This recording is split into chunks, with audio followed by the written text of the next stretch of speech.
ระธาตุเจดีย์สีสองเมืองเปล่งประกายแล้วบนยอดดอยนางแก้วมีโอกาสแวะเวียนไหว้ชมจำลองจากดอยสุเทพดอยตุงคู่ธาตุบรมพลังแรงใจญาติโยมร่วมสร้างสมท่านบารมีสีขาวคลื่นช้ำนำพาความสุขพระเนรสีทางคลายทุกข์เกิดปิติสุขไปทุกทินที่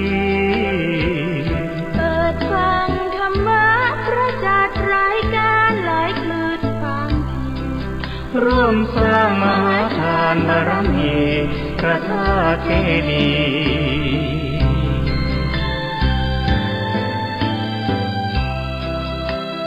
สีสองเมื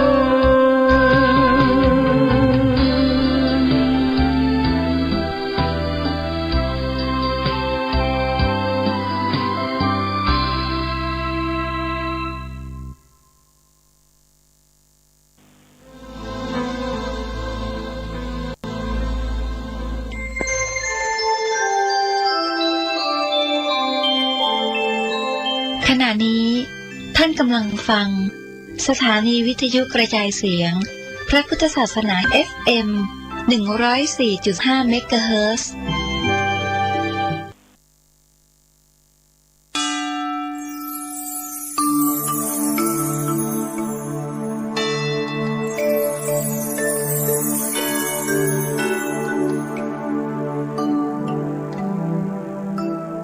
บทที่18ดร.กฤษหนึ่งต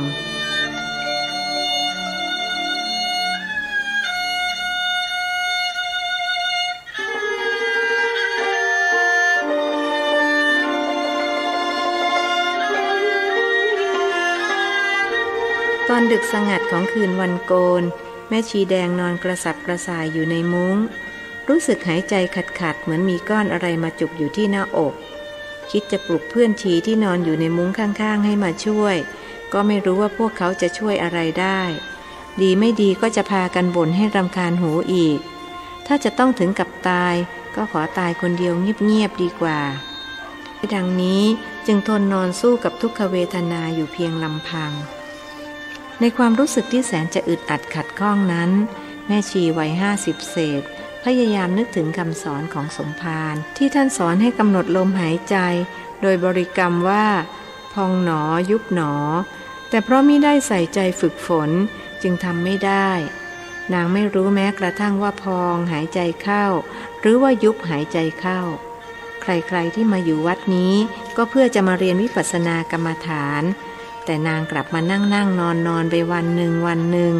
และที่ร้ายไปกว่านั้นคือเป็นคนเห็นแก่กินพร่ำเพรื่อโดยไม่เลือกกลางวันกลางคืนเป็นเหตุให้ไม่อาจรักษาศีล8ข้อได้ครบเพิ่งจะรู้ตัวว่าได้ดำเนินชีวิตผิดพลาดตั้งอยู่ในความประมาทมาโดยตลอดคันจะกลับเนื้อกลับตัวก็สายเกินแก้ด้วยว่าความตายกำลังคืบคลานเข้ามาทุกขณะนึกเสียดายเวลาที่ผ่านไปโดยไม่ได้ทำประโยชน์อันใดให้บังเกิดขึ้นไม่ว่าจะเป็นประโยชน์ตนหรือประโยชน์ผู้อื่นช่างน่าอนาถแท้หนอใต้ถุนสำนักชีนางหลังอ่านสุนัขท้องแก่กำลังจะคลอดลูกมันรู้สึกปวดท้องเป็นกำลังจึงส่งเสียงคลางหงิงอยู่ในความมืดเสียงนั้นดังไปถึงหูแม่ชีแดงผู้ซึ่งกำลังนอนทุรนทุรายรอความตายอยู่มันจะร้องหาพระแสงอะไรของมันแม่ชีแดงคิดอย่างขัดเคืองแล้วเลยปล่อยจิตใจให้ไปพัวพันอยู่กับเสียงของนางหลังอ่านนอนคิดงุ่นง่านอยู่อย่างนั้นกระทั่งขาดใจตายเป็นเวลาเดียวกับที่นางหลังอ่านออกลูกแม่ชีแดงจึงได้ไปเกิดเป็นลูกสุนัขจากมนุษยภูมิไปถือกำเนิดในติรัชฉานภูมิแม่ชีเขียวเป็นบุคคลแรกที่รู้ว่าแม่ชีแดงตายแม่กาหลงผู้ซึ่งจุติจากภูมิเปรตมาอุบัติในภูมิเทพเป็นผู้บอกกล่าวน่าเสียดายนะจ๊ะแม่ชีที่คนถือศีล8ต้องไปเกิดเป็นเดรัจฉานแม่กาหลงว่านั่นเป็นเพราะเขารักษาได้ไม่ครบองค์8ต่างหากล่ะ อย่าว่าแต่คนถือศีล8เลยแม้พระสงฆ์องค์เจ้ามีศีลถึง227ข้อหากรักษาไว้ไม่ได้ก็ต้องไปเกิดในอบายภูมิเหมือนกันไม่น่าเลยแดงเอ้ยเพราะความประมาทแท้ๆเองถึงต้องไปเกิดเป็นหมูเป็นหมาแม่ชีเขียวรำพัน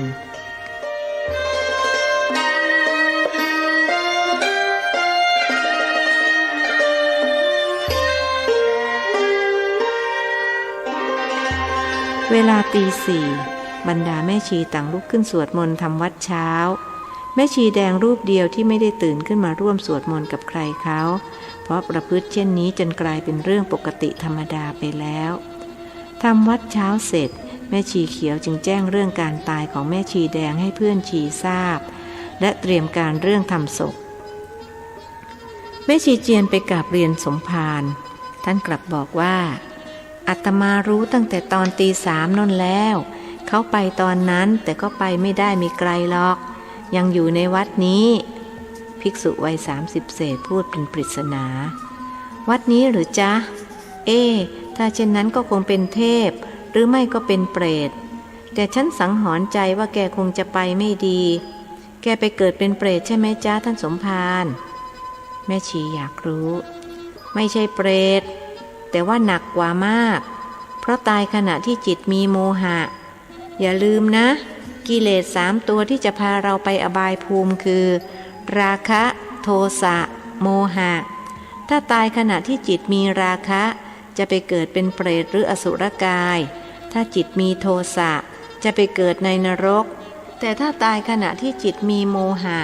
จะไปเกิดเป็นเดรัจฉานซึ่งถือว่าหนักที่สุดตกนรกไม่หนักกว่าหรือจ้าท่านสมภารแม่ชีแย้งไม่หนักเท่าเกิดเป็นสัตว์เดรัจฉานอันนี้อาตมาไม่ได้พูดเอาเองนะพระบรมศาสดาท่านตรัสสอนไว้ทรงกล่าวเป็นคาถาว่าราคะมีโทษน้อยแต่คลายช้า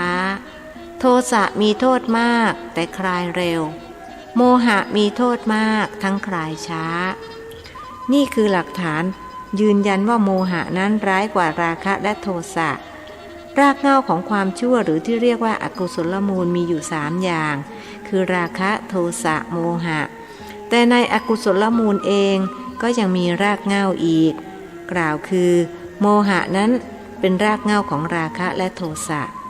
บุคคลผู้ถูกโมหะครอบงำราคะและโทสะย่อมตามมาโมหะก็คือความหลงความเขลาความไม่รู้ตามเป็นจริงเรียกอีกอย่างหนึ่งว่าอวิชชาโมหะหรืออวิชชานี่เองที่เป็นรากเหง้าของความชั่วทั้งปวงในอรรถกถามีเรื่องเล่าเกี่ยวกับอกุศลมูล3อย่างนี้ด้วยวันหลังจะเล่าให้ฟังเอาล่ะไปเตรียมการเรื่องทำศพแม่ชีแดงได้แล้วเป็นอันว่าเขาไปเกิดเป็นเดรัจฉานเลยจ้าท่านสมภารถ้าเช่นนั้นคงจะไปเกิดเป็นหมาเพราะเมื่อคืนนางหลังอานมันออกลูก5ตัวสีน้ำตาล4ตัวสีขาวตัวหนึ่ง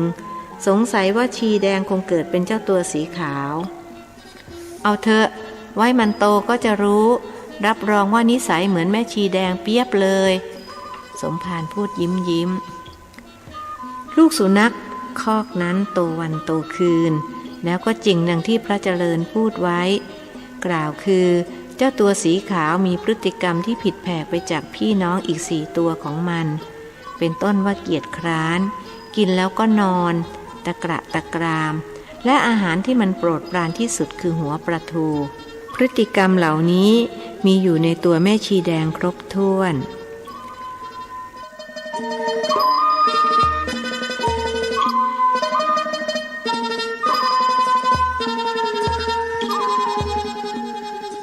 วันพระขึ้น8 ค่ำตรงกับวันอาทิตย์ขณะที่สมภารวัดป่ามะม่วงกำลังสอบอารมณ์ให้ผู้ปฏิบัติธรรมอยู่ที่ศาลาการประเรียนบุรุษหนึ่งก็พาสตรีและเด็กชาย2 คนขึ้นมาบนศาลากราบสมภารแล้วคนทั้งสองจึงบอกเด็กชายวัย3 ขวบกับ4 ขวบให้กราบหลวงลุงอ้าวโยมด็อกเตอร์กฤษเองหรอกหรือมายังไงล่ะนี่พระเจริญทักทายเพื่อนเก่าผมขับรถมาครับ ตั้งใจไว้นานแล้วว่าจะพาภรรยาและลูกๆมากราบท่านบุรุษวัยเดียวกับสมภารกล่าวคุณกฤษเขาเล่าให้ดิฉันฟังว่าท่านมีพระคุณต่อเขามากที่เรียนจบด็อกเตอร์ก็เพราะท่านช่วยสตรีวัย30ผิวขาวสะอาดสะอ้านกราบเรียนเด็กชาย2 คนกราบลุงแล้วก็ลุกออกไปวิ่งเล่นอยู่บนศาลาเพราะเห็นกว้างขวางน่าวิ่งเล่นครับผมเล่าให้คุณพิมพาฟังบ่อยๆว่าท่านเมตตาผมเหลือเกินชีวิตนี้ผมจะไม่ลืมพระคุณเลยวันนี้ผมก็ตั้งใจมาทำบุญได้ซื้ออาหารสดอาหารแห้งมาเต็มท้ายรถผมขอถวายเข้าโรงครัวแล้วนี่ปัจจัย 2,000 บาทผมขอถวายท่านไว้ใช้ส่วนตัวเขาประเคนซองสีขาวบรรจุธนบัตรใบละ100 บาทจำนวน20 ฉบับพระเจริญยื่นมือออกมารับโดยมิต้องใช้ผ้ากราบเพราะคนถวายเป็นเพศเดียวกับท่านขออนุโมทนาสมภารกล่าวแล้วจึงพูดกับผู้ที่นั่งณที่นั้นว่าญาติโยมทั้งหลายโปรดจำไว้บุญนั้นงอกได้นะบุญงอกได้เงินก็งอกได้ดูอย่างด็อกเตอร์ผู้นี้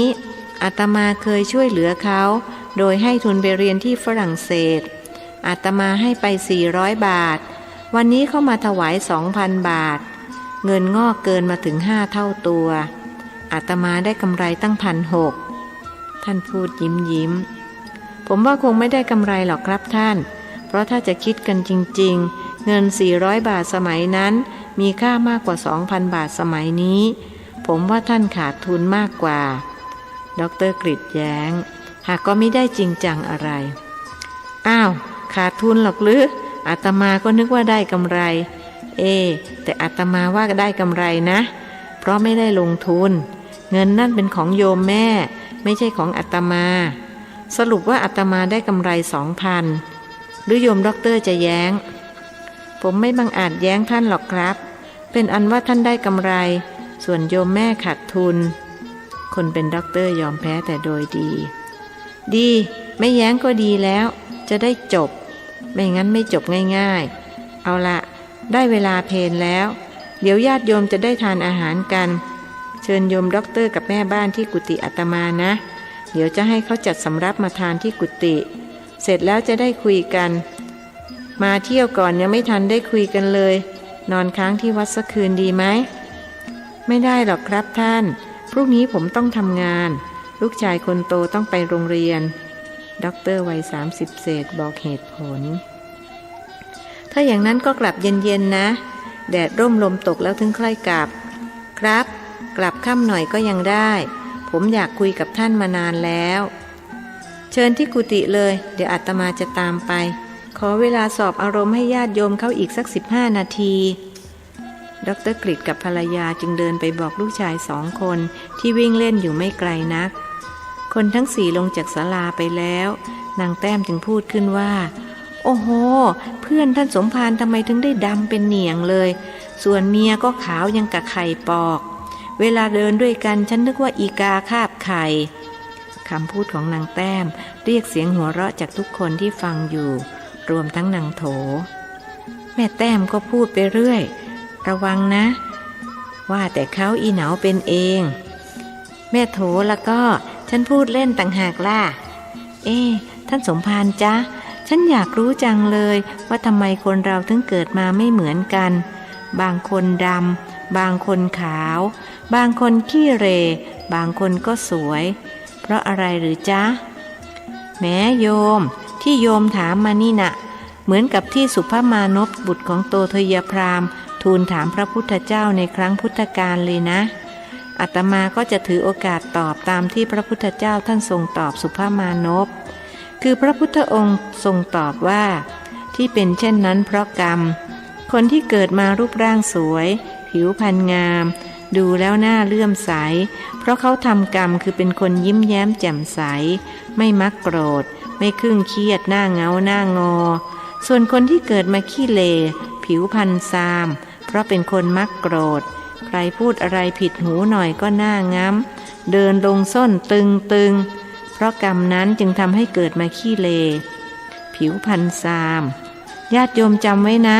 ชาติหน้าถ้าใครอยากเกิดมาหล่อเกิดมาสวยเหมือนพระเอกนางเอก ต้องยิ้มแย้มแจ่มใสเข้าไว้อย่าไปมักโกรธหรือครึ่งเครียดเดียดฉันใครเขาแล้วคนที่เกิดมาดำกับคนที่เกิดมาขาวเพราะกรรมอะไรจ๊ะอุบาสิกาวัย50ที่นั่งติดกับนางโถถามขึ้นอันนี้อาตมาก็ไม่ทราบหรือใครทราบช่วยบอกกันบ้างท่านโปรยคำถามเป็นอย่างนี้ได้ไหมจ๊ะท่านสมภารอุบาสิกาคนเดิมว่าเป็นยังไงล่ะอย่างนี้น่ะเป็นยังไงท่านถามยิ้มคือฉันคิดของฉันเองว่าคนที่เกิดมาผิวขาวเพราะเขาใช้ดอกมะลิถวายพระส่วนคนผิวดำเขาใช้ดอกดินถวายคำตอบของอุบาสิกาทำให้ญาติโยมได้หัวเราะอีกวาระหนึ่งเข้าทีคำตอบของโยมเข้าทีเอาละเราเลิกพูดเรื่องนี้กันได้แล้วใครมีข้อสงสัยเรื่องการปฏิบัติก็ถามได้อาตมาให้เวลาในการสอบอารมณ์อีก15 นาที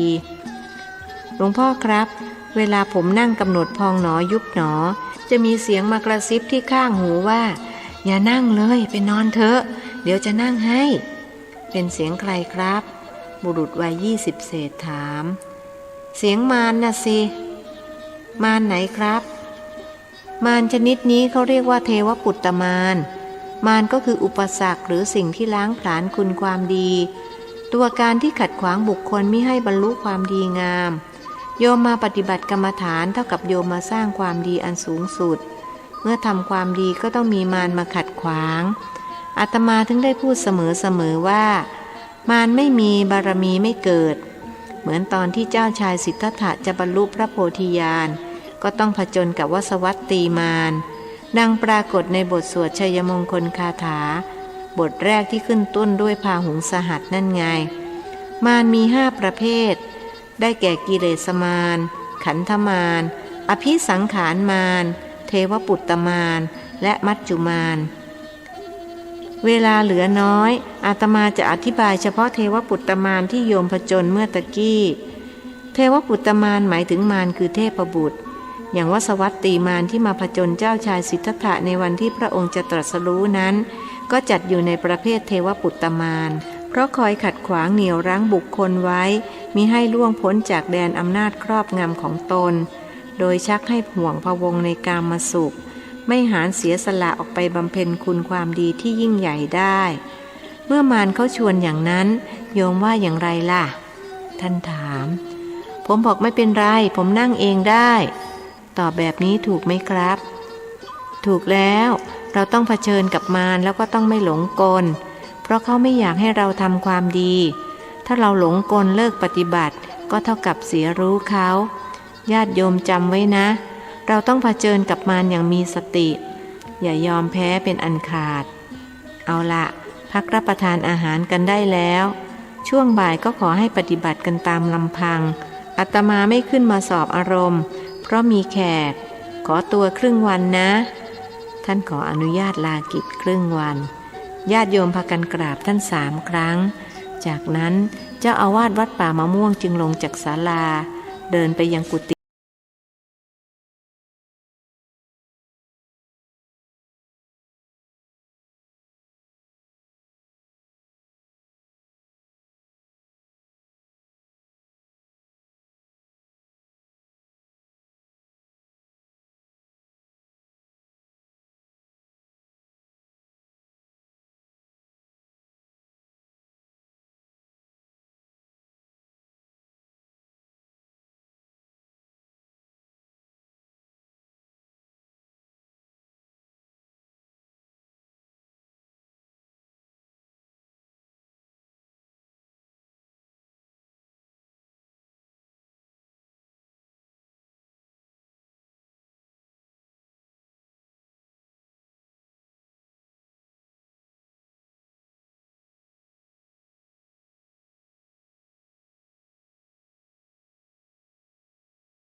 บ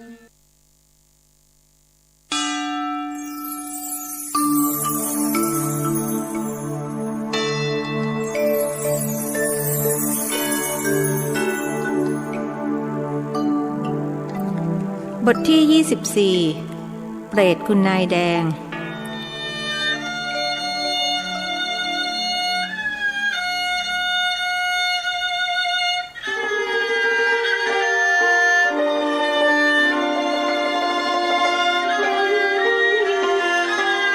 วันโกนแรม7 ค่ำเดือนยี่ สมภารวัดป่ามะม่วงได้รับนิมนต์ไปฉันเพลที่หมู่บ้านบางมะยมอำเภอท่าวุ้งจังหวัดลพบุรี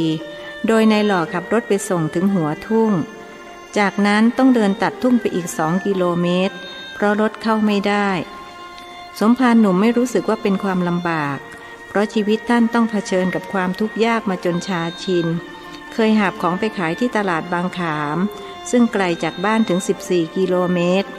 เคยเดินลัดทุ่งลุยน้ำลุยโคลนในยามค่ำคืนเพื่อไปดูลิเกที่วัดไลเมื่อไปถึงนอกจากจะไม่ได้ดูลิเกแล้วยังถูกนักเลงเจ้าถิ่นซ้อมจนสะบักสะบอมกลับมานายหล่อผู้จงรักภักดีจอดรถไว้ที่หัวทุ่งแล้วเดินตามหลวงพี่ไปท่านเพิ่งหายจากอาพาธใหม่ๆอาจจะเป็นลมเป็นแล้งกลางทางจึงต้องคอยติดตามดูแลรับใช้อย่างใกล้ชิดบรรพชิต1 รูปกับคฤหัสถ์1 คนเดินมาถึงบ้านงานทันเวลาเจริญพระพุทธมนต์พอดีเป็นงานทำบุญวันเกิดเจ้าของบ้านและเพื่อความเป็นสิริมงคลแก่เจ้าของวันเกิดพระสงฆ์ทั้ง9 รูปจึงเจริญพระพุทธมนต์ธรรมจักรหรือที่เรียกชื่อเต็มว่าธรรมจักกัปปวัตตนสูตรอันเป็นเทศนากันแรกที่พระพุทธองค์ทรงแสดงโปรดนักบวชทั้ง5 รูปที่ป่าอิสิปตนมฤคทายวันแขวงเมืองพาราณสีพระสงฆ์เจริญพระพุทธมนต์จบลงพวกแม่ครัวช่วยกันลำเลียงอาหารมาวางพิธีกรนำกล่าวถวายสังฆทานแล้วเจ้าภาพช่วยกันประเคนภัตตาหารพระสงฆ์พิจารณาอาหารแล้วจึงลงมือฉันเสร็จพิธีทำบุญพระสงฆ์8 รูปจากวัดใกล้บ้านพากันกลับส่วนสมภารวัดป่ามะม่วงยังคงนั่งคุยกับเจ้าภาพเพื่อรอให้นายหล่อได้รับประทานอาหารจนอิ่มหนำสำราญก่อนขณะที่พระกับคฤหัสถ์กำลังคุยกันอยู่นั้นเสียงร้องกรี๊ดกรี๊ดก็ดังขึ้นเด็กหญิงอายุประมาณ13-14ลงนอนชักดิ้นชักงอส่งเสียงร้องไห้ไม่ลืมหูลืมตาบรรเย็นเอ็งเป็นอะไรไปลูกเป็นอะไรคนเป็นแม่ถามพลางเขย่าตัวลูกสาวเด็กหญิงหยุดร้องแล้วลุกขึ้นนั่งพูดกับคนเป็นแม่ว่าข้าไม่ใช่ลูกแกอย่ามาถูกต้องตัวข้าทำไมพูดกับแม่อย่างนั้นนี่แม่เองนะนางระเบียบว่าคนเป็นลูกสาวครั้นสบตากันก็ถึงกับคนลุกสู้เพราะแววตาลูกของนางดูแข็งกร้าวราวกับตาของนางยักษ์ข้าบอกไม่ใช่ถอยออกไปข้าจะขอคุยกับหลวงพี่พูดจบก็คลานเข้ามานั่งต่อหน้าพระเจริญก้มลงกราบเบญจางคประดิษฐ์3 ครั้งแล้วถามขึ้นว่าหลวงพี่จำดิฉันได้ไหมจ๊ะดิฉันไหนล่ะหนูชื่ออะไรจ๊ะท่านถามออกแปลกใจที่เด็กหญิงทอนแทนตัวเองว่าดิฉันแทนที่จะเป็นหนูและเรียกท่านว่าหลวงพี่แทนที่จะเป็นหลวงพ่อดิฉันคุณนายแดงยังไงล่ะจ๊ะคุณนายแดงเจ้าของตลาดสดท่าโพลพบุรีนะจ๊ะที่เคยไปทอดกฐินวัดพรหมบุรี3 ปีซ้อนสมัยที่สมภารช่อท่านกำลังสร้างโบสถ์คุณนายแดงในร่างเด็กหญิงบานเย็นบอกกล่าวพระเจริญนึกถึงสตรีร่างท้วมผิวขาวอายุประมาณ50 เศษที่เคยมาเป็นเจ้าภาพทอดกฐินติดกันถึง3 ปีซ้อนกระทั่งการสร้างโบสถ์เสร็จสิ้นลงหลังจากนั้นนางก็ได้เป็นเจ้าภาพทอดกฐินตามวัดต่างๆอีกหลายวัดคุณนายแดงเป็นคนมีชื่อเสียงในทางทำบุญทอดผ้าป่าทอดกฐินมาเป็น10 วัดเมื่อปีที่แล้วนางเป็นลมตายท่านยังไปงานศพอ้อจำได้แล้วนิยมทำไมมาเข้าเด็กล่ะและไปเกิดอยู่ที่สวรรค์ชั้นไหนท่านถามแน่ใจว่านางต้องได้ขึ้นสวรรค์เพราะทำบุญทำทานมามากคำถามของท่านทำให้วิญญาณในร่างเด็กหญิงร้องไห้พูดทั้งน้ำตาว่าดิฉันไม่ได้เกิดในสวรรค์หรอกจ้ะดิฉันเกิดเป็นเปรต ต้องถูกทรมานด้วยการอดอยากหิวโหย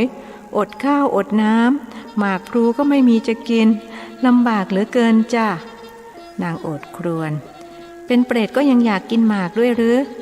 พระหนุ่มเห็นเป็นเรื่องแปลกผู้ที่อยู่ในเหตุการณ์พากันตั้งใจฟังด้วยเป็นเรื่องที่ไม่เคยได้ยินได้ฟังมาก่อนตอนเป็นมนุษย์อยากกินอะไรพอเป็นเปรตก็อยากกินอันนั้นแหละจ้ะผิดกันแต่ว่าตอนเป็นมนุษย์หากินเองได้แต่พอมาเป็นเปรตทำอย่างนั้นไม่ได้ต้องคอยรับส่วนบุญที่ลูกหลานอุทิศมาให้แต่นี่พวกเขาไม่เคยอุทิศมาดิฉันก็เลยต้องอดอยากปากหมองที่มาเข้าเด็กก็เพื่อจะได้ขอความเมตตาจากท่านได้ช่วยอุทิศส่วนบุญส่วนกุศลมาดิฉันจะได้หมดเวรหมดกรรมและไปเกิดในสวรรค์เสียทีวิญญาณในร่างเด็กหญิงบานเย็นบอกกล่าวที่โยมพูดมานี่อาตมาชักงงแล้วนะทำไมถึงเป็นอย่างนั้นล่ะอาตมาเห็นโยมทำบุญไม่พักทั้งทอดผ้าป่าทอดกฐินแล้วทำไมถึงได้มาเกิดเป็นเปรตล่ะสมภารวัดป่ามะม่วงรู้สึกกังขาเพราะมันไม่ใช่บุญที่แท้จริงนะสิจ้าหลวงพี่ถ้าพูดกันตรงๆก็คือดิฉันทำบุญเอาหน้าไม่ได้เกิดจากศรัทธาที่แท้จริงบุญอยู่ที่ใจจ้ะถ้าเรามีจิตใจที่เป็นบุญเป็นกุศลไม่ต้องทอดผ้าป่าทอดกฐินก็ได้ดิฉันก็เพิ่งจะมารู้แจ่มแจ้งก็ตอนมาเกิดเป็นเปรตนี่แหละหลวงพี่รู้ไหมว่าทำไมดิฉันถึงต้องเกิดเป็นเปรตนางถามพระเจริญอาตมาไม่รู้หรอกโยมช่วยเล่าให้ฟังหน่อยญาติโยมก็จะได้จดจำไว้เป็นอุทาหรณ์พระหนุ่มมองเห็นประโยชน์ที่คนฟังจะได้รับตกลงจ้ะดิฉันจะเล่าให้ฟังเป็นธรรมทานเมื่อตอนเป็นมนุษย์ดิฉันไม่เข้าใจไม่รู้ว่าบุญคืออะไรคิดว่าทอดผ้าป่าทอดกฐินนี่แหละคือบุญแท้จริงแล้วเป็นความเข้าใจผิดอย่างมหันต์เพราะบุญไม่ได้อยู่ที่สิ่งเหล่านี้แต่อยู่ที่จิตใจบุญสูงสุดคือการทำจิตให้มีสติรู้ตัวทั่วพร้อมอยู่ทุกขณะจิตที่เรียกว่าการเจริญวิปัสสนากรรมฐานอย่างที่หลวงพี่สอนญาติโยมอยู่นี่แหละหลวงพี่สอนให้พวกเขาได้รู้จักกับบุญสูงสุดในพระพุทธศาสนาดิฉันขออนุโมทนาคุณนายแดงในร่างของเด็กหญิงยกมือขึ้นประนมจดหน้าผากพลางกล่าวว่าสาธุแล้วจึงเล่าต่อ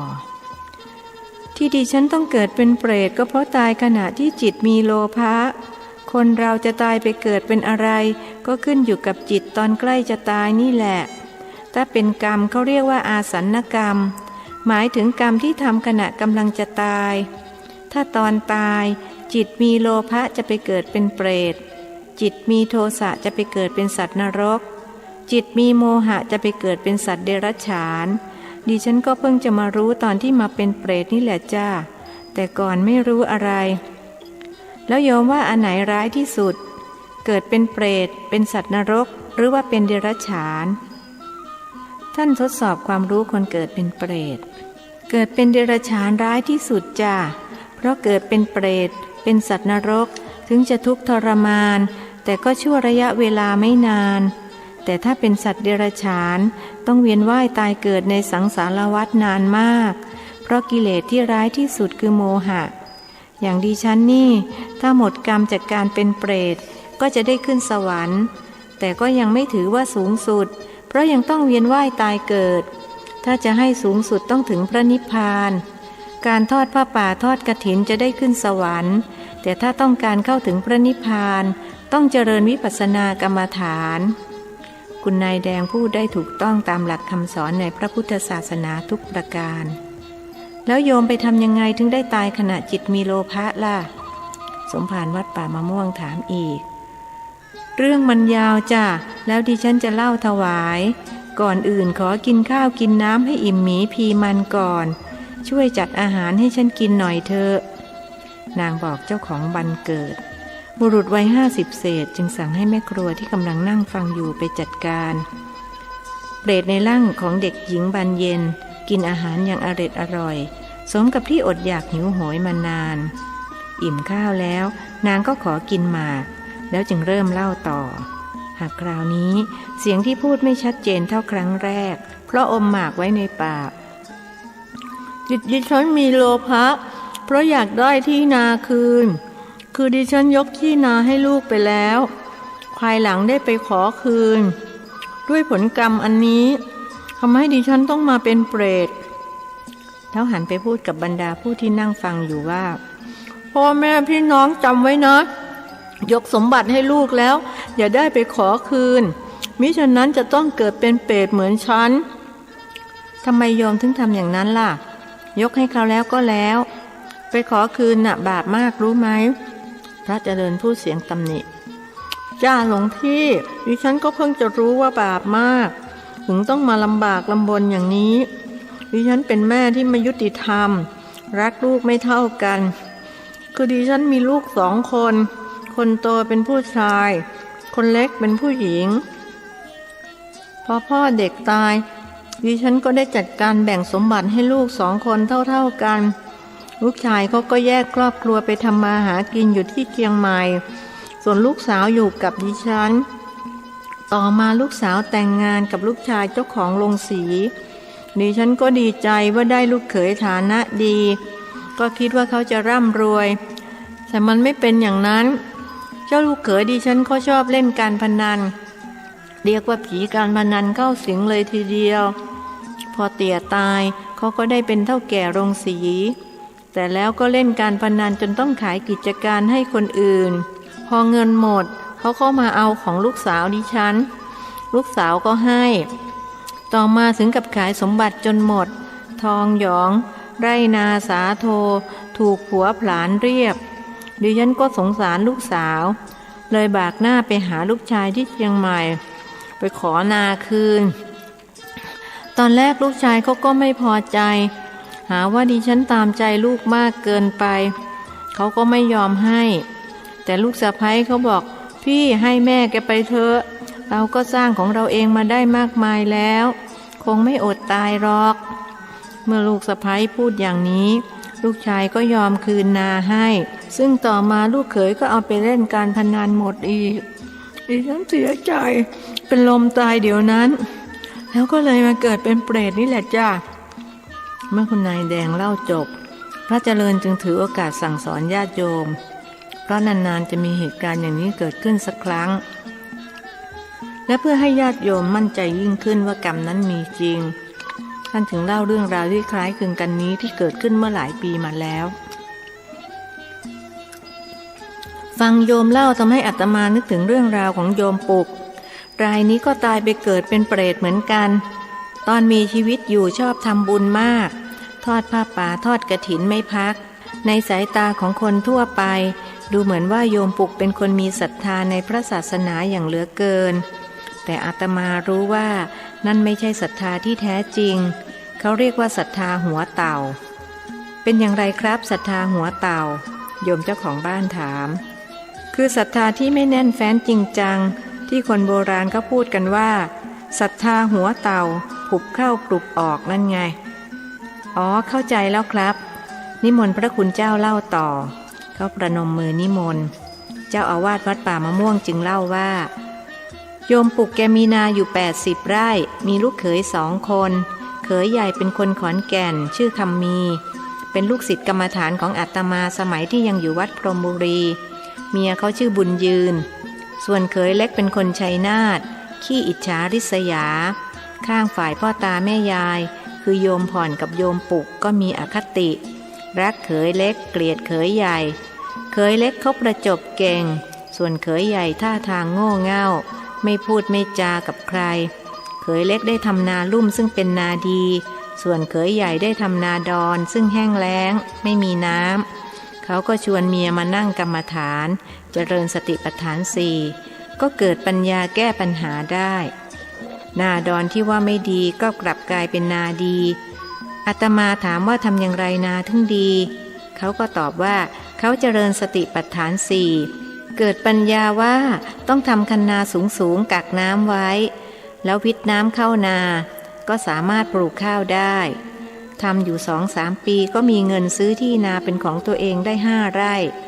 ข้างฝ่ายเขยเล็กนาลุ่มที่เคยดีกลับไม่ดีมีผักปอดขึ้นเต็มปลูกข้าวไม่ได้ก็มาบอกพ่อตาแม่ยายขอแลกนากับเขยใหญ่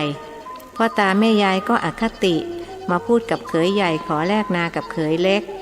เขยใหญ่คือโยมคำมีมาปรึกษาอาตมาบอกหลวงพ่อครับพ่อแม่เขาทำอย่างนี้ถูกแล้วหรืออาตมาก็ปลอบใจว่าเอาเถอะเขาอยากได้ก็ให้เขาไปเขยใหญ่ก็ยอมให้แลก2 คนผัวเมียพากันเจริญกรรมฐานทุกวันก็เกิดปัญญาจึงพากันไปตัดไม้ไผ่มาทำราวกั้นผักปอดนากลับดีขึ้นมาอีกส่วนเขยเล็กพอไปทำนาดอนนากลับไม่ดีมีแต่ต้นเส้งขึ้นเต็มไปหมดก็ไปบอกพ่อตาแม่ยายขอแลกนาคืนพ่อตาแม่ยายก็อคติรักเขยเล็กมากก็บอกเขยใหญ่ว่าเอาละนาดีแล้วให้เขยเล็กมันทำสักปีส่วนเองให้กลับไปทำนาดอนอย่างเก่าเขยเล็กเป็นคนเกียจคร้านแล้วก็ไม่สนใจเรื่องวิปัสสนาอาตมาเคยไปที่บ้านชวนเขาว่ามาเจริญวิปัสสนากับเขยใหญ่สิเขาบอกไม่เอาผมไม่ชอบมานั่งหลับหูหลับตาโยมจำไว้เลยนะคนที่มาเจริญวิปัสสนากรรมฐานจะต้องเป็นคนมีบุญถ้าไม่มีบุญต่อให้เอาช้างมาฉุดเขาก็ไม่ยอมมาเหมือนอย่างเขยเล็กคนนี้แล้วเมียเขาละจ๊ะเห็นด้วยกับผัวหรือเปล่าคุณนายแดงถามก็ต้องเห็นด้วยนะสิถึงอยู่ด้วยกันได้เขาเรียกว่ามีธรรมเสมอกันเหมือนลูกสาวดิฉันที่เห็นดีเห็นงามไปกับผัวจนทรัพย์สมบัติย่อยยับไม่มีเหลืออย่าไปคิดอะไรมากเลยโยมเรื่องมันแล้วไปแล้วขอให้คิดถึงแต่สิ่งที่ดีงามและบุญกุศลที่เคยทำไว้จะได้จุติจากภูมิเปรตไปอุบัติในภูมิเทพนะโยมนะท่านให้กำลังใจเปตชนจ้าดิฉันจะพยายามทำตามที่หลวงพี่แนะนำหลวงพี่อย่าลืมอุทิศส่วนบุญกุศลให้อีฉันด้วยนะจ๊ะตกลงแล้วอาตมาจะทำตามที่ขอพระเจริญให้สัญญาท่านเล่าเรื่องเขยเล็กเขยใหญ่ต่อเถิดจ้ากำลังสนุกแม่ครัวพูดขึ้นเล่าถึงไหนแล้วล่ะ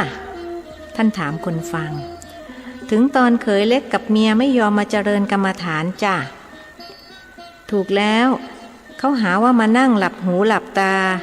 ทีนี้อยู่มาวันหนึ่งเขาก็ปรึกษากับเมียว่าจะฆ่าเขยใหญ่เพื่อเอาที่นามาเป็นของตนเขยใหญ่ปลูกบ้านใหม่แล้วแต่ยังไม่ได้ย้ายไปอยู่ยังคงอยู่รวมกับที่บ้านพ่อตาแม่ยายและกินข้าวรวมกันเขยใหญ่กับเมียก็พากันเจริญกรรมฐานและเกิดนิมิตว่าเที่ยงนี้อย่ากินข้าวนะ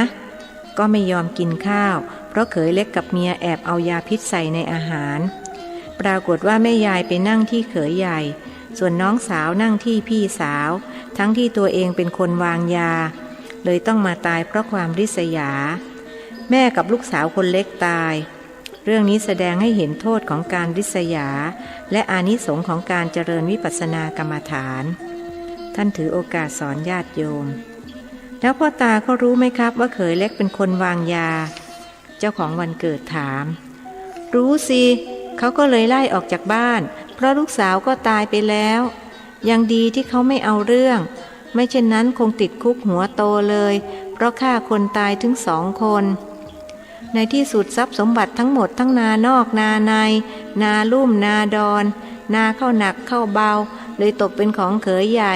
ทั้งที่ไม่อยากได้เขามาเล่าให้อาตมาฟังที่วัดป่ามะม่วงมากับเมียพอเล่าจบก็บอกกับเมียว่าแม่หนูเราก็นั่งกรรมฐานของเราต่อไปนะไม่มีอะไรดีเท่ากรรมฐานแล้วนี่เห็นไหมคนดีทำอะไรก็ดีไปหมดนามีแต่ต้นเส้งก็ทำให้เป็นนาดีได้เขาคิดจะฆ่าอุตส่าห์เอายาพิษไปใส่ชามข้าวก็เกิดนิมิตห้ามกินข้าวเลยแม่ยายกับเมียตัวเองมาตายแทนเมียก็รู้ว่าเป็นยาพิษแต่ทำไมถึงไปกินเพราะอำนาจของอกุศลใช่ไหมส่วนเขยใหญ่กับเมียรอดตายมาได้เพราะอำนาจของกุศลคือกรรมฐานซึ่งถือเป็นบุญสูงสุดนี่แหละญาติโยมโปรดจำไว้ไม่มีอะไรดีเท่ากรรมฐานเหมือนที่เขยใหญ่เขาพูดมานั่นแหละแล้วแม่ยายพอตายก็ไปเกิดเป็นเปรตส่วนลูกสาวไปตกนรกที่อาตมารู้เพราะเขามาขอส่วนบุญใครมาขอจ๊ะแม่หรือลูกสาวคุณนายแดงถามแม่ส่วนลูกสาวอยู่เมืองนรกมาไม่ได้เพราะถูกควบคุมอย่างแข็งขันถ้าจะมาต้องหนีมา มือนอย่างตะแปะเหลงห้วยหนีมาเข้ายายเผาแต่พอกลับไปก็ต้องถูกลงโทษนี่มีหลักฐานนะอาตมาประสบมากับตัวเองสมัยที่ยังอยู่วัดพรหมบุรีหลวงพี่ดิฉันเห็นจะต้องขอลาดีใจที่ได้พบหลวงพี่ดิฉันกำลังจะหมดกรรมแล้วขอกราบนมัสการลาคุณนายแดงในร่างของเด็กหญิงบานเย็นกราบเบญจางคประดิษฐ์3 ครั้งแล้วถอยออกมาเมื่อลุกขึ้นยืนก็ล้มผึ่งลงโชคดีที่ศีรษะไปพาดอยู่บนตักแม่ครัวนางระเบียบตกใจรีบเข้าไปเขย่าตัวลูกพระเจริญจึงแนะนำว่าไปเอายาดมมาจ่อที่ปลายจมูกประเดี๋ยวก็ฟื้นมีคนลุกขึ้นไปหายาดมมาส่งให้นางรับมาเปิดฝาออกแล้วจ่อที่ปลายจมูกลูกสาวประมาณ10 นาทีเด็กหญิงก็ฟื้นและลุกขึ้นนั่งหนูรู้จักคุณนายแดงเจ้าของตลาดสดท่าโพหรือเปล่าเจ้าอาวาสวัดป่ามะม่วงถามไม่รู้จักจ้าหลวงพ่อถามทำไมหรือจ๊ะก็เมื่อกี้หนูบอกว่าเป็นคุณนายแดงคุยอยู่กับหลวงพ่อตั้งนานไม่รู้ตัวหรอกหรือไม่รู้เลยจ้าแม่ฉันเป็นอะไรไปหรือเด็กหญิงถามมารดาเอาไว้กลับบ้านแล้วจะเล่าให้ฟังหลวงพี่ฉันกับลูกขอลานางกราบ3 ครั้งแล้วบอกลูกสาวให้ทำตามจากนั้นจึงพากันลงเรือนไป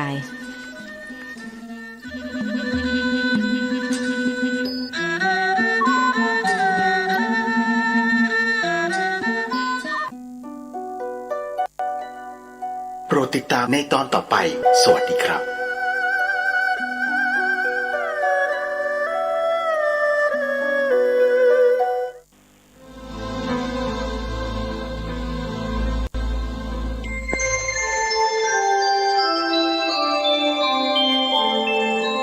ขณะนี้ท่านกำลังฟังสถานีวิทยุกระจายเสียงพระพุทธศาสนา FM 104.5 เมกะเฮิรตซ์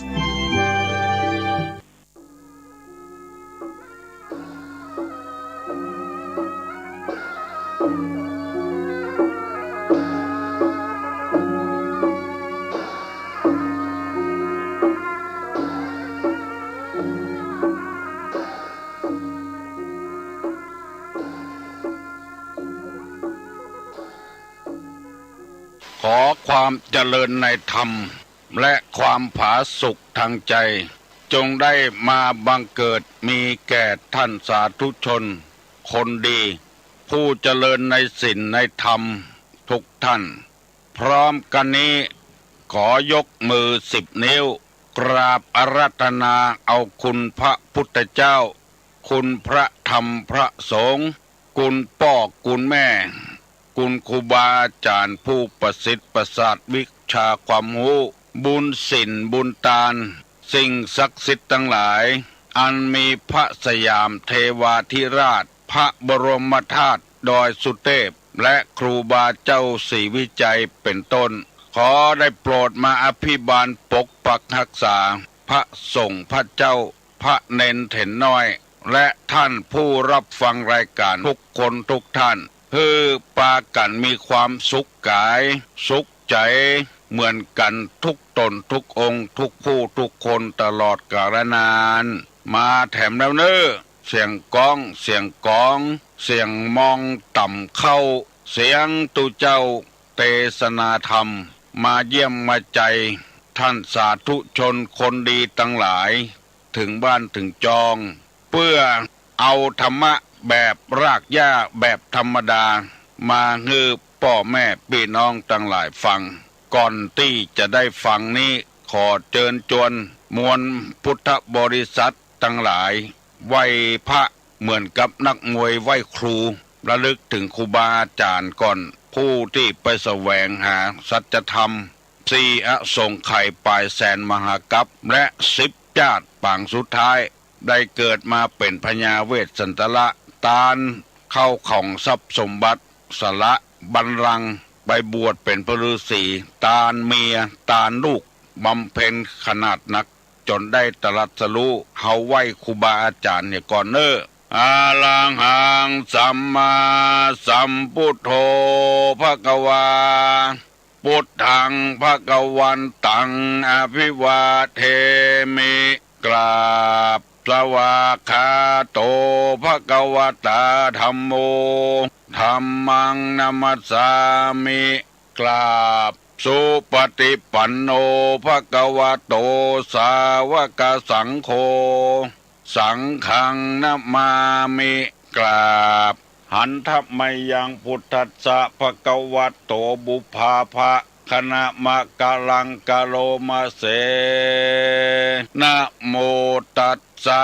ภะคะวะโตอะระหะโตสัมมาสัมพุทธัสสะนะโมตัสสะภะคะวะโตอะระหะโตสัมมาสัมพุทธัสสะนะโมตัสสะภะคะวะโตอะระหะโตสัมมาสัมพุทธัสสะพุทธังสรณังกัจฉามิธัมมังสรณังกัจฉามิสังฆังสรณังกัจฉามิตุติยัมปิพุทธังสรณังกัจฉามิตุติยัมปิธัมมังสรณังกัจฉามิตุติยัมปิสังฆังสรณังกัจฉามิตติยัมปิพุทธังสรณังกัจฉามิตติยัมปิธัมมังสรณังกัจฉามิตติยัมปิสังฆังสรณังกัจฉามิอิติปิโสภะคะวาอะระหังสัมมาสัมพุทโธวิชชาจรณะสัมปันโนสุขโตโลกาวิทูอนุตตโลปุริสาธัมมสาละถิสัทธาเทวมนุษสานังพุทโธภควาติสวากขาโตภควตาธัมโม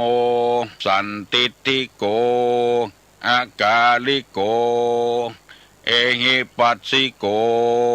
โอปนะยิโกปัจจัตตังเวทิตโพวินยูหิติสุปฏิปันโนภควโต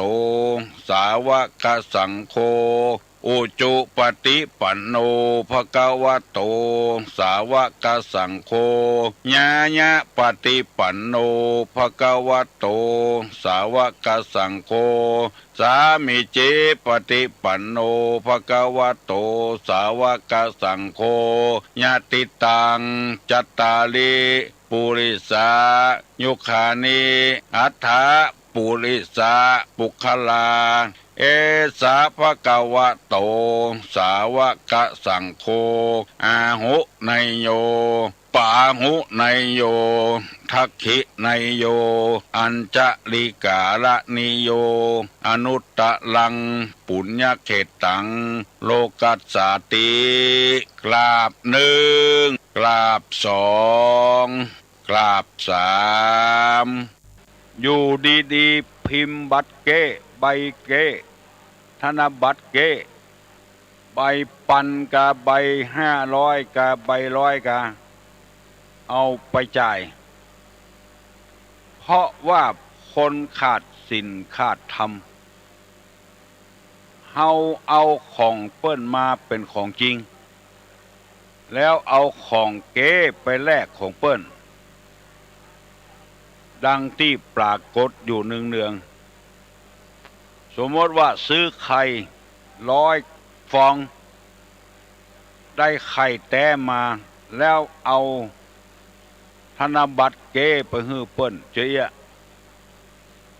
เพราะธรรมะบ่ได้ฝังใจเขาถ้าต่างคนต่างทำเจออี้แล้วมันจะม่วนก็ว่าบ่ม่วนท่านผู้ฟังตัดสินใจเอาเปิ้นทำกันจริงๆแล้วเฮาทำบ่จริงบ่จังบางเตื้อตู้ลงไปปะเขาใส่โอ้น่าหันอกหันใจเจ้าบ้านตั้งใจจะทำบุญทำทานคืนเงินใหม่กาตานให้พ่อให้แม่นี่กา ไปนิมนต์ตุเจ้าตนเดียวฮับนิมนต์ไว้2 ที่ 3 ที่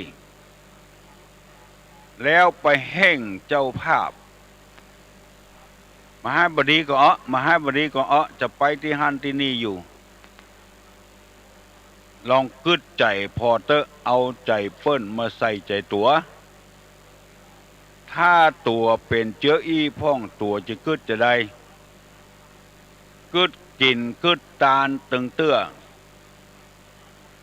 ทุ่มเทกูอย่างตึงความคิดตึงเงินตึงทองตูเจ้าไปเฮ่งเปิ้นเหียเนี่ยน้อยเดียวแทนที่จะได้บุญบ่ได้สกรรมไปได้บาปคือความเสียอกเสียใจไปเหียอันนี้ก็บ่เอาใจเปิ้นมาใส่ใจตัวหลายละเคยได้ยินก็มีเคยหันก็มีถ้าเปิ้นบ่ไปนิมนต์แถมซ้ำก็โคตรถึงเปิ้นเป็นของแท้ตัวเป็นของเก้เอาเงินเก้ไปจ่ายให้เปิ้นเอาของแท้มากูย่า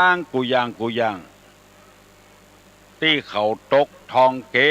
ตำกาดตำลีก็กับอย่างเงี้ยคนที่ทำนั้นบ่มีคุณธรรมบ่มีศีลบ่มีธรรมถ้าเอาใจเปิ้นมาใส่ใจตัวว่าตัวโดนอย่างอี้จะเป็นจะได้พ้องก็เสียอกเสียใจเหมือนกันกูคนเพราะฉะนั้นต่างเจ้าคุณเปิ้นถึงบอกว่าเขาช่วยกันรณรงค์เอาธรรมะเข้าไปสู่ปืนบ้านปืนปวงชนนักเพื่อจะให้เจ้าบ้านล้านถิ่นหรือข้าราชการบ้านเมืองผู้บ่ได้สนใจในธรรมจะได้มีธรรมะประจำใจพ่องการอยู่ตึงวันจะได้มีความสุขชีวิตในครอบครัวก็จะมีความสุขชีวิตในหมู่บ้านตั้งแต่หมู่1ไปถึงหมู่8หมู่9ก็จะมีความสุขตึงตำบลก็จะมีความสุขเพราะเฮากู้กันหูเรื่องฟังแล้วหูเรื่องผัวก็จะบ่บังคับเมียก็บ่บังคับผัวลูกจ้างก็บ่เล่นตัวนายจ้างก็บ่เล่นตัวบางเตื้อเฮาเป็นดีอินดูจ้างเปิ้นมาเนียการทางบ้านก็ตุกก็ยากนั่นแล้วถ้าบ่ตุกบ่ยากเขาถึงบ่มาเนียการนึเฮาหวังได้เงินได้ทองเอาไปเลี้ยงลูกเลี้ยงเมียการพอแล้วบ่จ่ายเงินให้เปิ้นสกรรมเปิ้นไปถามก็เป็นโกเลมังเลด่ากันแจ้งกันบ่ใจว่าคนเนี้ยการคนเดียวจะกินเมียอยู่ตั้งหลังแถมลูกอยู่ตั้งหลังแถมถ้ากินกับคนเดียวซ้ำบ่ฮื้อเพิ่นแถมหมู่เนี้ยเพราะบ่ได้ป้อนธรรมะเข้าไปถึงจิตถึงใจถ้าธรรมะเข้าถึงจิตถึงใจแล้วมันบ่มีปัญหาอันหยังมันอภัยให้กันได้มันยืดมันยุ่นได้เคยไปประเทศอินเดียคนทางอินเดียนี่มีคนขอทานนักว่าเก่งกลัวยังไผขอดื้อๆบอกว่าคนเฒ่าคนแก่บ่จ่ายไม่ยิงพระในขอหั่นเฮาบ่มีเงินอินเดียเฮามีเงินไทยเอาเงินไทยยื่นให้ลุกลิกฮอร์โมนแกวดเพราะเอาไปจ่ายเมืองเขาบ่ได้แต่ว่าไปว่ามาก็เป็นของปลอมในบ้านเขาเมืองเขาหมู่นี้เป็นต้นฟังนึกทีฟังนึกแคมนึกก็ออกไม่ออกพี่น้องทั้งหลายแล้วเฮาจะได้เอาธรรมะมาใส่จิตใส่ใจตัวเก่า มันมีการเอื้อเฟื้อเผื่อแผ่กันได้ตกตาเปิ้นเป็นดีไข้หัวตกตาตัวเป็นดีไข้ให้กรรมหมู่นี้มันเกิดจากคนที่บ่เอื้อเฟื้อเผื่อแผ่นั้นนะเปิ้นตกทุกข์ได้ยากบัดได้ช่วยเหลือเปิ้นตบไม้ตบมือซ้ำเติมเปิ้นแทนที่จะอภัยให้เปิ้นซ้ำเติมเปิ้นเพราะคนมันขาดคุณธรรมเวลาตกตาตัวแล้วไผบ่มาช่วยแล้วเพราะตัวบ่เคยเอื้อเฟื้อเผื่อแผ่ให้ไผก็เป็นดีไข้ให้ไข้ห้องถึงภาระของตัวแล้วในโลกนี้เพราะว่าศาสนาใดสอนให้คนเอื้อเฟื้อเผื่อแผ่ซึ่งกันและกันเฮาจะหันเจ้าฟ้ามหากษัตริย์เวลาราษฎรของเปิ้นตกลุกได้ยาก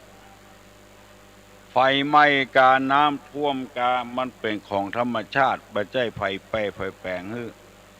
มันเกิดขึ้นคนเดียวมันเปิ้นจะช่วยเหลือทันทีทรงบรมวงศานุวงศ์ออกมาแจกถุงยังชีพ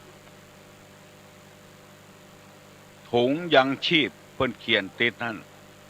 ถุงพระราชทานเพราะเจ้าฟ้ามหากษัตริย์ของเฮานั้นดำเนินตามศีลตามธรรมในทางพระพุทธศาสนาเมื่อตะวาวันซืนตุลุงนำเอาเรื่องศีลมาเล่าให้พี่น้องทั้งหลายฟังว่าศีลนี้ถ้าจะอุปมาเปรียบเทียบแล้วเพิ่นบอกว่าเป็นสะพานที่มีกำลังนักบรรทุกรถบรรทุกรางได้ศีลนี้คือมีความอดทนอดกั้นอย่างได้หลายอย่างสองศีลนี้มีกลิ่นหอมชั้นเยี่ยมสามศีลเป็นเครื่องลูบไร้อันประเสริฐสี่ศีลเป็นเหตุให้หอมฟุ้งไปทั่วทิศเพราะฉะนั้นจึงลงให้คนเนี่ยปากันรักษาศีลนักๆศีลก็แปลว่าปกติปากเฮาก็ปกติใจให้มันมีประโยชน์บ่ไปใส่ร้ายป้ายสีไผใจเฮาก็บ่มีอคติกับไผบ่มีอาฆาตพยาบาทกับไผรักษากายรักษาใจอยู่ปกติมันบ่มีอันตรายคนใดมีกายมีปากมีใจปกติจะนี่จะหอมฟุ้งไปทั่วบ้านทั่วเมืองคนเอามีหูมีตามีตีนมีมือเหมือนกันแต่กายก็ดีปากก็ดีใจก็ดีมันเหมือนกันบางคนเกิดมาตั้งแต่น้อยๆมาละขี้ลักขี้จกจนไปถูกคอกถูกขังเพราะร่างกายว่าเนี้ยการตามธรรมชาติไปลักไปจกของเปิ้น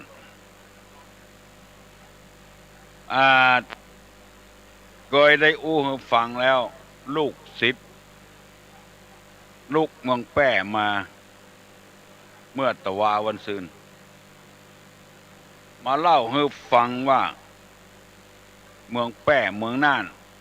อุตรดิตถ์สุโขทัยกำลังเดือดร้อนกับคนที่บ่ปกติเนี่ยลักของยังบ่วันวิตกอะไรอย่างตัวอย่างเมื่อวันทำทีเป็นมาพอลาดเราขายอันนั้นขายอันนี้เมื่อค่ำเมื่อคืนไปแถมอย่างบ่อยู่กับที่กับตางเสาะพ่อเสาะก่อยลักของเอากูยังที่มันขายได้สตางค์มาของวัดของวาก็โดนเหมือนกันตู้บริจาคลาสาบ่ได้ ยกไปถึงตู้เอาไปบุบเอาสตางค์เอาไปใจแห่แล้วก็ละตู้เป่าไว้หั่นคนมันขาดศีลขาดธรรมไปเห็นแล้วมันเหม็นควายบ้านควายเมืองพักไม้ไส้เครืออยู่ในให้ในสวนเปิ้นลักของเปิ้นไปกินลักของเปิ้นไปขายกล้าลักไปกินไปขายนี่ยังบ่พอเอารถไปใส่แถมนี่ลองกึดใจพอเถอะคนที่มันขาดศีลนั่นเองอ่ะถ้าตัวเนี้ยแล้วเปิ้นมาลักของตัวจะเป็นเจ้าใดพ่องบ่ได้กึดใจแต่ก่อนนี้เมื่อคนเอาบ่นิยมวัตถุล้ำไปเจออีม่วนโลกเป็นบัวหดน้ำกาเป็นขบกกาเป็นเสียมกาเอาละวัที่สวนนั่นนะ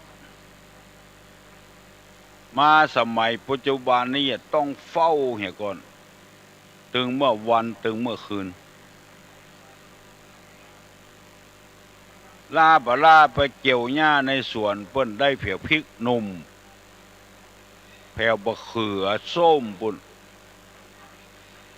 พริก5อย่างน้อยเป็นหญ้า5อย่างน้อยเป็นพริกเป็นบะเขือส้มไปเกี่ยวหญ้าในสวนเปิ้นเปียพริกเปิ้นบุ่มกุยมาตวยมันบ่ม่วนแล้วถ้าบ้านเมืองเป็นเจ้าอี้ตลอดเวลาอันหยังแมนที่ไหนก็ออมหมดมีคนมาเล่าให้ตุลุงฟังว่าหม้อมิเตอร์ไฟฟ้าเนี่ยเปิ้นถึงติดเสาไฟฟ้าตะปบตะปับถึงเวลามาก็เปิดไฟฟ้านึ่งข้าวหุงแกงก็ได้ใช้ไฟฟ้าไปลักแกะเอาของเปิ้นแล้วเอากัดตองเหลืองที่ปันมิเตอร์อย่างนั้นไปขายเป็นกิโลสืบวันสืบคืนไปจะอ่านแล้วมันไปม่วนจะได้ช่อกันโกงกันสะปะสะปืนกล้าขายก็เอากำให้นักล้ำไปมานึกหัวอกหัวใจไผ่มันขาดศีลขาดธรรมทั้งนั้นเพราะฉะนั้นคนบ่มีศีลนี่จึงเหม็นตัวบ้านตัวเมืองและเป็นจู้เป็นเจิงกับเมียของเปิ้นกับผัวของเปิ้นบ่านึกถึงอกถึงใจเปิ้นเมียเปิ้นก็มีและถ้าคนอื่นมาเล่นจู้กับผัวเฮาพ้องเฮาจะกึดจะได้บ่เอาใจเปิ้นมาใส่ใจตัวคนเหล่านี้เนี่ยเป็นขาดคุณธรรมทั้งนั้นขาดศีลทั้งนั้นเพราะฉะนั้นจึงขอรณรงค์พี่น้องทั้งหลายที่ฟังอยู่นี้ช่วยการปราบปรามคนชั่วเหล่านี้ให้มันหายออกจากบ้านจากเมืองจะไปฮื้อกาดตู้เจ้าอย่างเดียวประกาศทำบ่ได้ต้องช่วยกันนักตั้งกฎหมายบ้านกฎหมายเมืองก็ต้องช่วยกันลงโทษอันนี้นำมาเสนอให้พี่น้องทั้งหลายได้ช่วยกันแล้วนอกไปจากนั้นศีลนี่ยังเปรียบเหมือนกับว่าเป็นหอกเป็นข้าวห่ออันเยี่ยมยอดศีลนี่นะ1เป็นข้าวห่ออันเยี่ยมยอดชั้นยอด2เป็นเสบียงเดินทางชั้นเยี่ยม3เป็นพาหนะอันประเสริฐยิ่งนัก4เป็นเหตุได้ไปได้ทั่วทุกทิศคนมีศีลนี่บ่มีภัยระแวงบ่มีภัยสงสัยขออธิบายศีลแถมในยะที่3นี้แถม4ข้อให้ฟังกำเดียวเวลาจะหมดแล้ว เป็นข้าวห่อชั้นเยียบนี่หมายความว่าไปที่ไหนบักกั้นบักยากมีคนไว้เนื้อเชื่อใจคนที่ไว้ใจได้นี่จะไปที่ไหนจะมีคนฝากหมอนี้ไว้กับนึอย่างอื่นบ่ต้องกลัวว่าจะโกหกพกงมจะไปลักไปจกจะไปเล่นจูบสู่ผัวตลอดถึงกินยาบ้ายาอีบ่มีคนนี้อันเนี้ยเพิ่นจึงว่าเป็นข้าวห่อจันเยี่ยมไปอยู่บ้านนั้นต่อไปก็มีคนฝากต่อไปแถมเพราะว่าเป็นคนซื่อสัตย์สุจริตกายก็ดีปากก็ดีใจก็ดีอันคนที่มันมามีศีลนี่ไผบ่กล้าฝากไว้ยังมาปอเนี่ยบอกว่ามันบ่ดีจังใดก็เคียนเอาเน้อตีเอาเน้ออันเนี้ยเพราะว่าไว้ใจมันบ่ได้พอยังเอาขยมมาฝากให้ทุเจ้ามาตึงป้อมาตึงแม่พอฝากเราไอ้น้อยคนนี้ไว้กับทุเจ้าเน้อเพื่อมันศึกษาเล่าเรียนตั้งธรรมะธรรมโมถ้ามันบ่ดีเจ้าใดเคียนเอาเน้อตีเอาเน้อโอ้ฝากกับทุเจ้าเหมือนเข้านิสัยบ่ดีแมทหันแมทนี่พ่องปากก็หายเหรอเอาหมอหนึ่งไปสอให้หมอหนึ่งฟังให้เปิ้นพิษเปิ้นเถียงกันการตุหลวงสืบสวนได้เขียนให้ไปหาพ่อหาแม่แทนที่พ่อแม่จะช่วยสั่งช่วยสอนอย่างคนตะก่อนฟ้องเอาลูกเหรอมันบัดดีถึงพ่อถึงแม่ถึงลูกของมันบอกคือเขียนเอาตีเอาเปิ้นสั่งสอนแต่ก็ป้องเอาเหียออกมาเหียแม่บัทยุเข้าบ้านเฮาก็มีกินนี่มันเจ็บใจขนาดนักเพราะคนบ่มีศีลถึงลูกถึงพ่อถึงแม่หมู่นี้เป็นต้นพอออกแม่ออกเหลือเวลาน้อยไปเน้อเป็นคนมีศีลเนี่ยก็ไม่ได้เอาไปลุกอำนาจมาได้เป็นคนว่าง่ายสอนง่ายโสวัจจสตาเอาเต้าอี้ก่อนนอกปองออกไม่ออกนอกขอนำเอารายการนี้กลับไปเหี่ยก่อนวันพุกไว้มาปะกันแถมพนมมือเน้อยกมือไหว้ตุลุงจะปั่นปอนด้วยคำว่าอายุวัฒโกขอให้มีอายุยืนเนี่ยธนวัฒโกขอให้มีทรัพย์สมบัตินักทับนัตนปตังวันณะภโกขอให้มีผิวพรรณงาม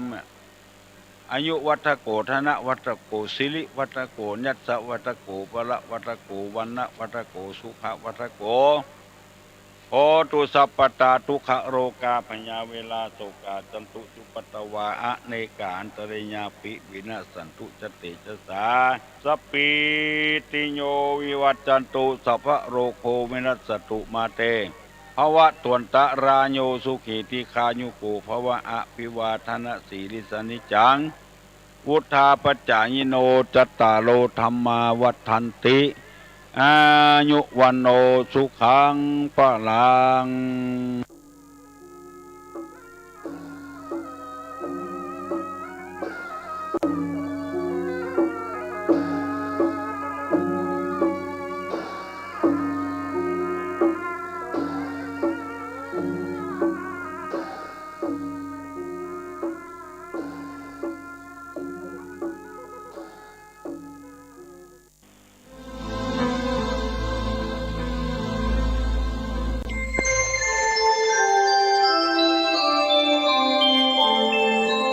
ขณะนี้ท่านกำลังฟังสถานีวิทยุกระจายเสียงพระพุทธศาสนา FM 104.5 เมกะเฮิรตซ์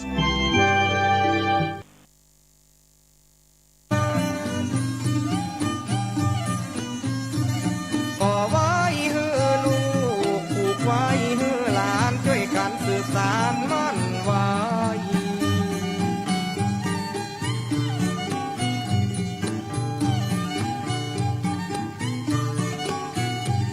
เอววัดเอววิ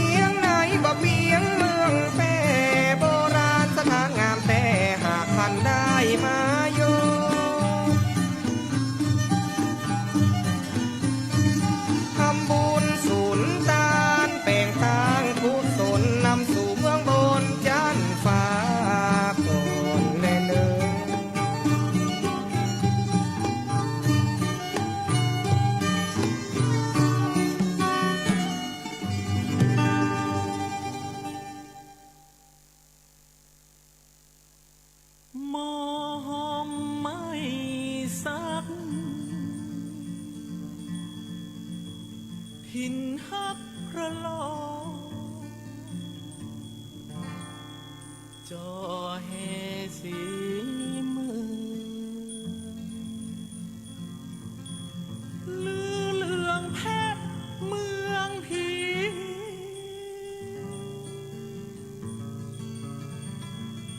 คนแปรนี้ใจงาม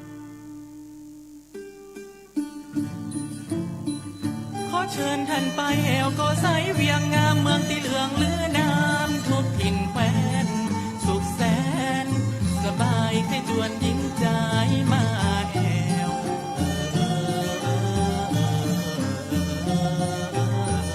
พระบาทมิ่งเมืองรุ่งเรืองดังแก้ววัดจอมสวรรค์วัดหลวงเลิศแล้วเจิญท่านมาแอวเจิญเจิญมา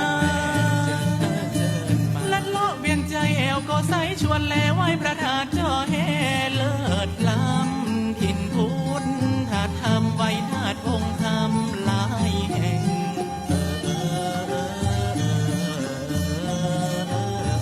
คนเวียงโกใสหัวใจกล้าแกร่งกำอูบ่หวานแต่น้ำใจบ่แรงเจิญแอวเจิญแหวงจอมแจ้งดอ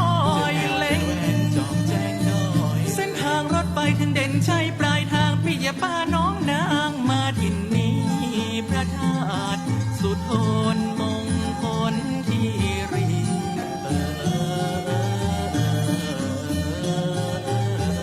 พระธาตุควยปูปูตับแหลมลีวัดศรีดอนคำจามมาเทวีเมืองลองหินนี้มีผาจกโบราณ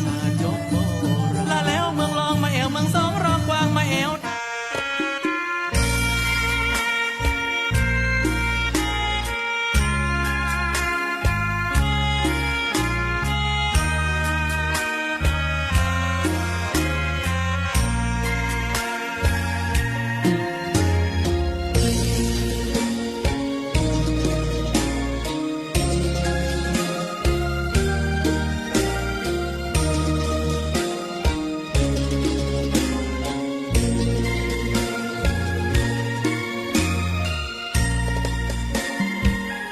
ดอกบัวดอกหนึ่ง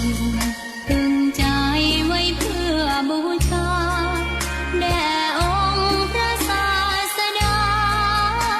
สัมมาสัมพุทธเจ้ามีความงามเงียบไม่เปรียบเทียบเขาเทียบเราใครมองไม่งามช่างเขาแต่เจ้าก็คือดอกบัวด้วยความสัตย์ซื่อยึดถือความดีเป็นหลักใครรักไม่รักก็ไม่จมปลักมองมัวเมื่อโผล่พ้นน้ำ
บารมีดังว่า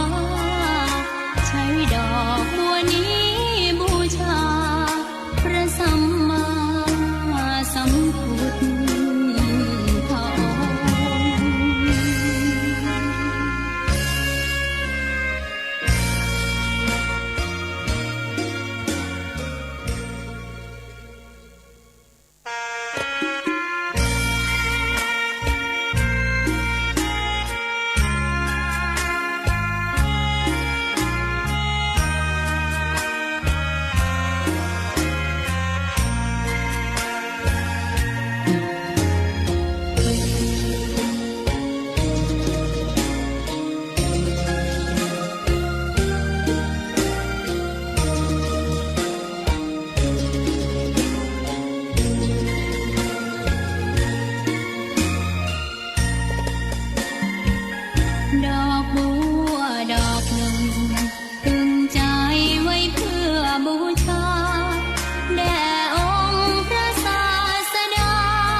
พระองค์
ขอนอบน้อมต่อพระรัตนตรัยแก้วเจ้าสามประการน้อมเอาคุณพระพุทธคุณพระธรรมมาเจ้าคุณพระสังฆเจ้าจงมาปกเก่าเกษาปกโหมหักษา ครูบาอาจารย์พระมหาเถระพระเถรานุเถระเปื้อนสหธรรมิกสหพรหมจารีทุกรูปทุกองค์ปกห่มรักษาศรัทธาสาธุชนคนเฒ่าคนแก่อีพ่ออีแม่ต่างหลายที่ติดตามรับฟังเสียงธรรมแสงอรุณในเจ้าวันนี้ตั้งสถานีวิทยุในเครือข่ายคลื่นสีขาวเพื่อชาวประชาโดยการอุปถัมภ์บริหารของท่านพระครูอภิวัฒนวิกรมเจ้าอาวาสวัดปากตางเจริญอำเภอดอยหล่อจังหวัดเชียงใหม่และออกอากาศโดยเครือข่ายคลื่นสีขาวตั้งสถานีวิทยุทุกสถานีที่ออกอากาศอยู่ในช่วงเช้านี้ในเวลานี้ตี 3เป็นต้นไปซึ่งช่วงนี้ตอนเช้านี้ก็พบกับอาตมาภาพพระมหาสมชาติชาตปัญโยอุทยานธรรมพระสุนทรมุนีตั้งแต่เวลาตี 3ไปถึงตี 5นะก็เป็นเวลา2 ชั่วโมงด้วยกันวันนี้ก็จะได้นำสารธรรมเรื่องราวต่างๆที่ประสบพบเจอในช่วงที่ผ่านมาเนาะโดยเฉพาะกิจกรรมเรื่องราวที่ครูบาอาจารย์ในเครือข่ายคลื่นสีขาวและศรัทธาญาติโยมทั้งหลายได้กระทำร่วมกันมาในช่วงฤดูกาลเข้าพรรษานี้นะเอาละก่อนที่จะนำสารธรรมมามาจากับศรัทธาเฒ่าแก่อีพ่ออีแม่ทั้งหลาย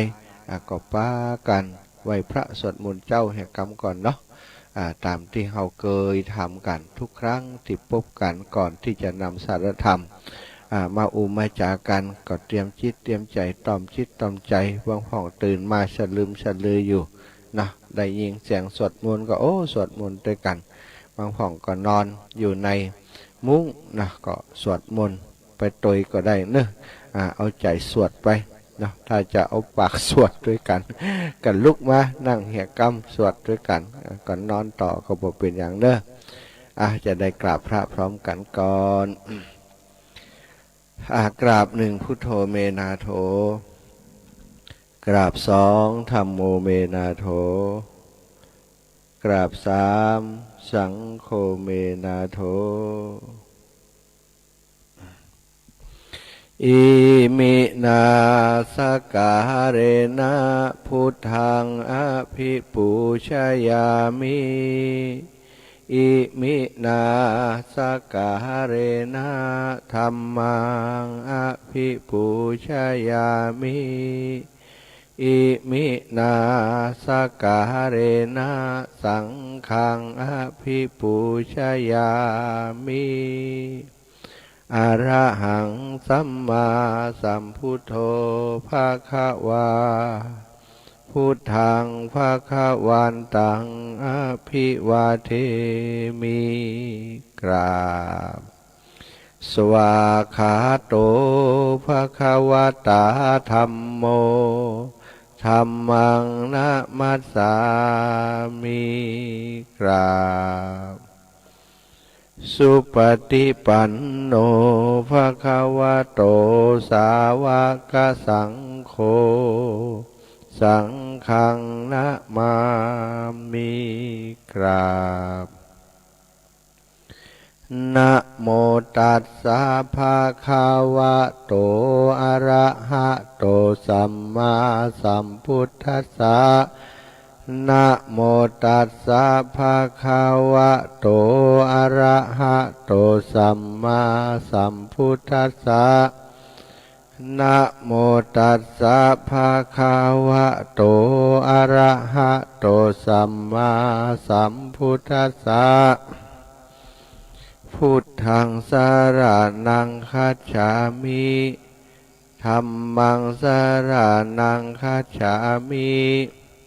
สังฆังสรณังคัจฉามิตุติยัมปิพุทธังสรณังคัจฉามิตุติยัมปิธัมมังสรณังคัจฉามิต ตุติยัมปิสังฆังสรณังคัจฉามิตติยัมปิพุทธังสรณังคัจฉามิตติยัมปิธัมมังสรณังคัจฉามิตติยัมปิสังฆังสรณังคัจฉามิอิติปิโสภะคะวาอะระหังสัมมาสัมพุทโธวิชชาจารณะสัมปันโนสุขโตโลกาวิทูอนุตตโรปุริสธรรมะสารถิสัทธาเทวมนุสสานังพุทโธภะคะวะติสวากขาโตภะคะวะตาธัมโมสันทิฏฐิโกอากาลิโกเอหิปัสสิโกโอปานายิโกปัจจตังเวทิตาโพวินโยหิติสุปฏิปันโนภะคะวะโตสาวกสังโฆอุชุปฏิปันโนภะคะวะโตสาวกสังโฆยายะปฏิปันโนภะคะวะโตสาวกสังโฆสามิจิปฏิปันโนภะคะวะโตสาวกสังโฆยะทิทังจัตตาริปุริสายุขานิอัฏฐปุริสปุคลาเอสะภะคะวะโตสาวกสังโฆอะหุนยโยปะหุนยโยทักขินยโยอัญชาริกรณิโยอนุตตรังปุญญเขตังโลกัสสติกับพระพร้อมกันอีกครั้งหนึ่งเนกับหนึ่งพุทธังวรันตังสิรสานะมามิกราบสองธัมมังวรันตังสิรสานะมามิกราบสามสังฆังวรันตังสิรสานะมามิศรัทธาญาติโยมไหว้พระสวดมนต์กันแล้วลำดับต่อไปก็จะได้นำสารธรรมมามาจามาพรรณนาบอกกล่าวเล่าให้ศรัทธาญาติโยมฟังเนาะเพื่อจะสร้างเสริมสร้างศรัทธาประสาทะในพระธรรมคำสั่งสอนขององค์ชินวรสัมมาสัมพุทธเจ้าเพื่อเกิดกับศรัทธาสาธุชนเจ้าทั้งหลายที่ติดตามรับฟังรายการในเครือข่ายคลื่นสีขาวอยู่ในขณะนี้ศรัทธาญาติโยมในช่วงวันที่ผ่านมาเนาะศรัทธาญาติโยมทั้งหลายก็คงจะได้ติดตามเรื่องราวที่ครูบาอาจารย์ได้ทำเนาะในช่วงวันที่ผ่านมานี้ก็คือการถวายเตียนเข้าพรรษาในฐานะเครือข่ายคลื่นสีขาวถวายเตียนเก้าวัดเก้าวาแต่ว่าเขาจะไปเลาะไปล้อมถึงเก้าวัดเก้าวานั้นมันก็ในวันเดียวมันแบบพอเนาะก็เลยกราบนิมนต์พระครูบาอาจารย์วัดต่างๆมาฮับเตียนพรรษาที่เดียวเนาะที่วัดกองฝายหรือว่าวัดอินทปัญญารามตำบลบ้านปินอำเภอลองจังหวัดแพร่ซึ่งได้นัดหมายจากกันมาเป็นเวลาประมาณ10 กว่าวันนะที่ได้ประชาสัมพันธ์บอกกล่าวกับเครือข่ายคลื่นสีขาวถึงครูบาอาจารย์ถึงศรัทธาญาติโยมทั้งหลายว่าเราจะมีกิจกรรมร่วมกันที่วัดกองฝายที่วัดอินทปัญญารามจังหวัดแพร่ไปแอวเมืองแพร่ก็ต้องแวะที่พระธาตุจอแฮนัดหมายกันที่พระธาตุจอแฮตอนเช้าเนาะแล้วก็มาพบปะกันที่วัดกองฝายวัดอินทปัญญารามเวลา 11 โมงซึ่งเวลาตะวานี้พอดีท่านอาจารย์เปิ่นได้คำนวณเวลาตรงเป๊ะสถานพ ไปพักที่ตุงเกวียน7 โมงเกิงเนาะก็เท่าที่แจ้งข่าวมาก็ไปถึงประมาณ7:32 นาทีนะถึงที่ตุงเกวียนหันแล้วก็มาถึงที่พระธาตุจอแฮหันก็9 โมงปลาย9 โมงครึ่งก็พอดีเหมือนกันแล้วเพิ่นก็ทำกิจกรรมแห่ผ้าห่มพระธาตุเนาะแห่ผ้าห่มพระธาตุทำบุญกันตามอัธยาศัยที่พระธาตุจอแฮในช่วงเวลา9 โมงปลายถึง10 โมงอยู่ที่พระธาตุจอแฮหันจากนั้นก็ได้เดินทางกันเดินทางมาถึงที่วัดอินทปัญญารามสถานญาติโยมแต่ว่านี้เป็นภาพที่หันแล้วประทับใจเนาะตอนเจ้านั้นดับปิ้งบ่มีไผมีแต่สถานญาติโยมที่อยู่ใกล้วัดไกลวาที่ได้ทราบข่าวคลื่นสีขาวจะไปแอวหาครูบาอาจารย์ไปถวายเตียนตีหันเปิ่นก็มาช่วยกันเตรียมดาข้าวน้ำโภชนาอาหารแล้วก็มากางโต๊ะกางเต้นกางตังสถานญาติโยมที่หันคงบันนึกว่าคนจะมาหลายถึง500-600 คนศรัทธา ซึ่งพอได้เวลาเนาะ11 นาฬิกา10:45ประมาณนี้เริ่มทยอยกันมาแล้วรถตู้เริ่มทยอยกันมาเป็นกันศรัทธาจนสิ้นสุดเวลาประมาณ11 โมงครึ่งเนาะหันรถเข้ามาจนสิ้นสุดหมดแล้วเต็มลานที่อันเตรียมไว้ศรัทธาทีแรกนี่ก็มีปัญหาเรื่องที่จอดรถเหมือนกันเพราะรถที่เข้ามาพอเข้ามาถึงแล้วก็จะจอดขวางหน้าเอาที่ห่มหันแล้วก็พอดีว่าอปพรมี2 คนนั่นก็เป่าทั้งหน้าอันนั้นก็บัตรตันกันนะบัตรตัวบัตรตันกันก็เลยต้องประกาศบอกกันว่าอันคนที่มาถึงก่อนนี่ขอก่อนเตอะ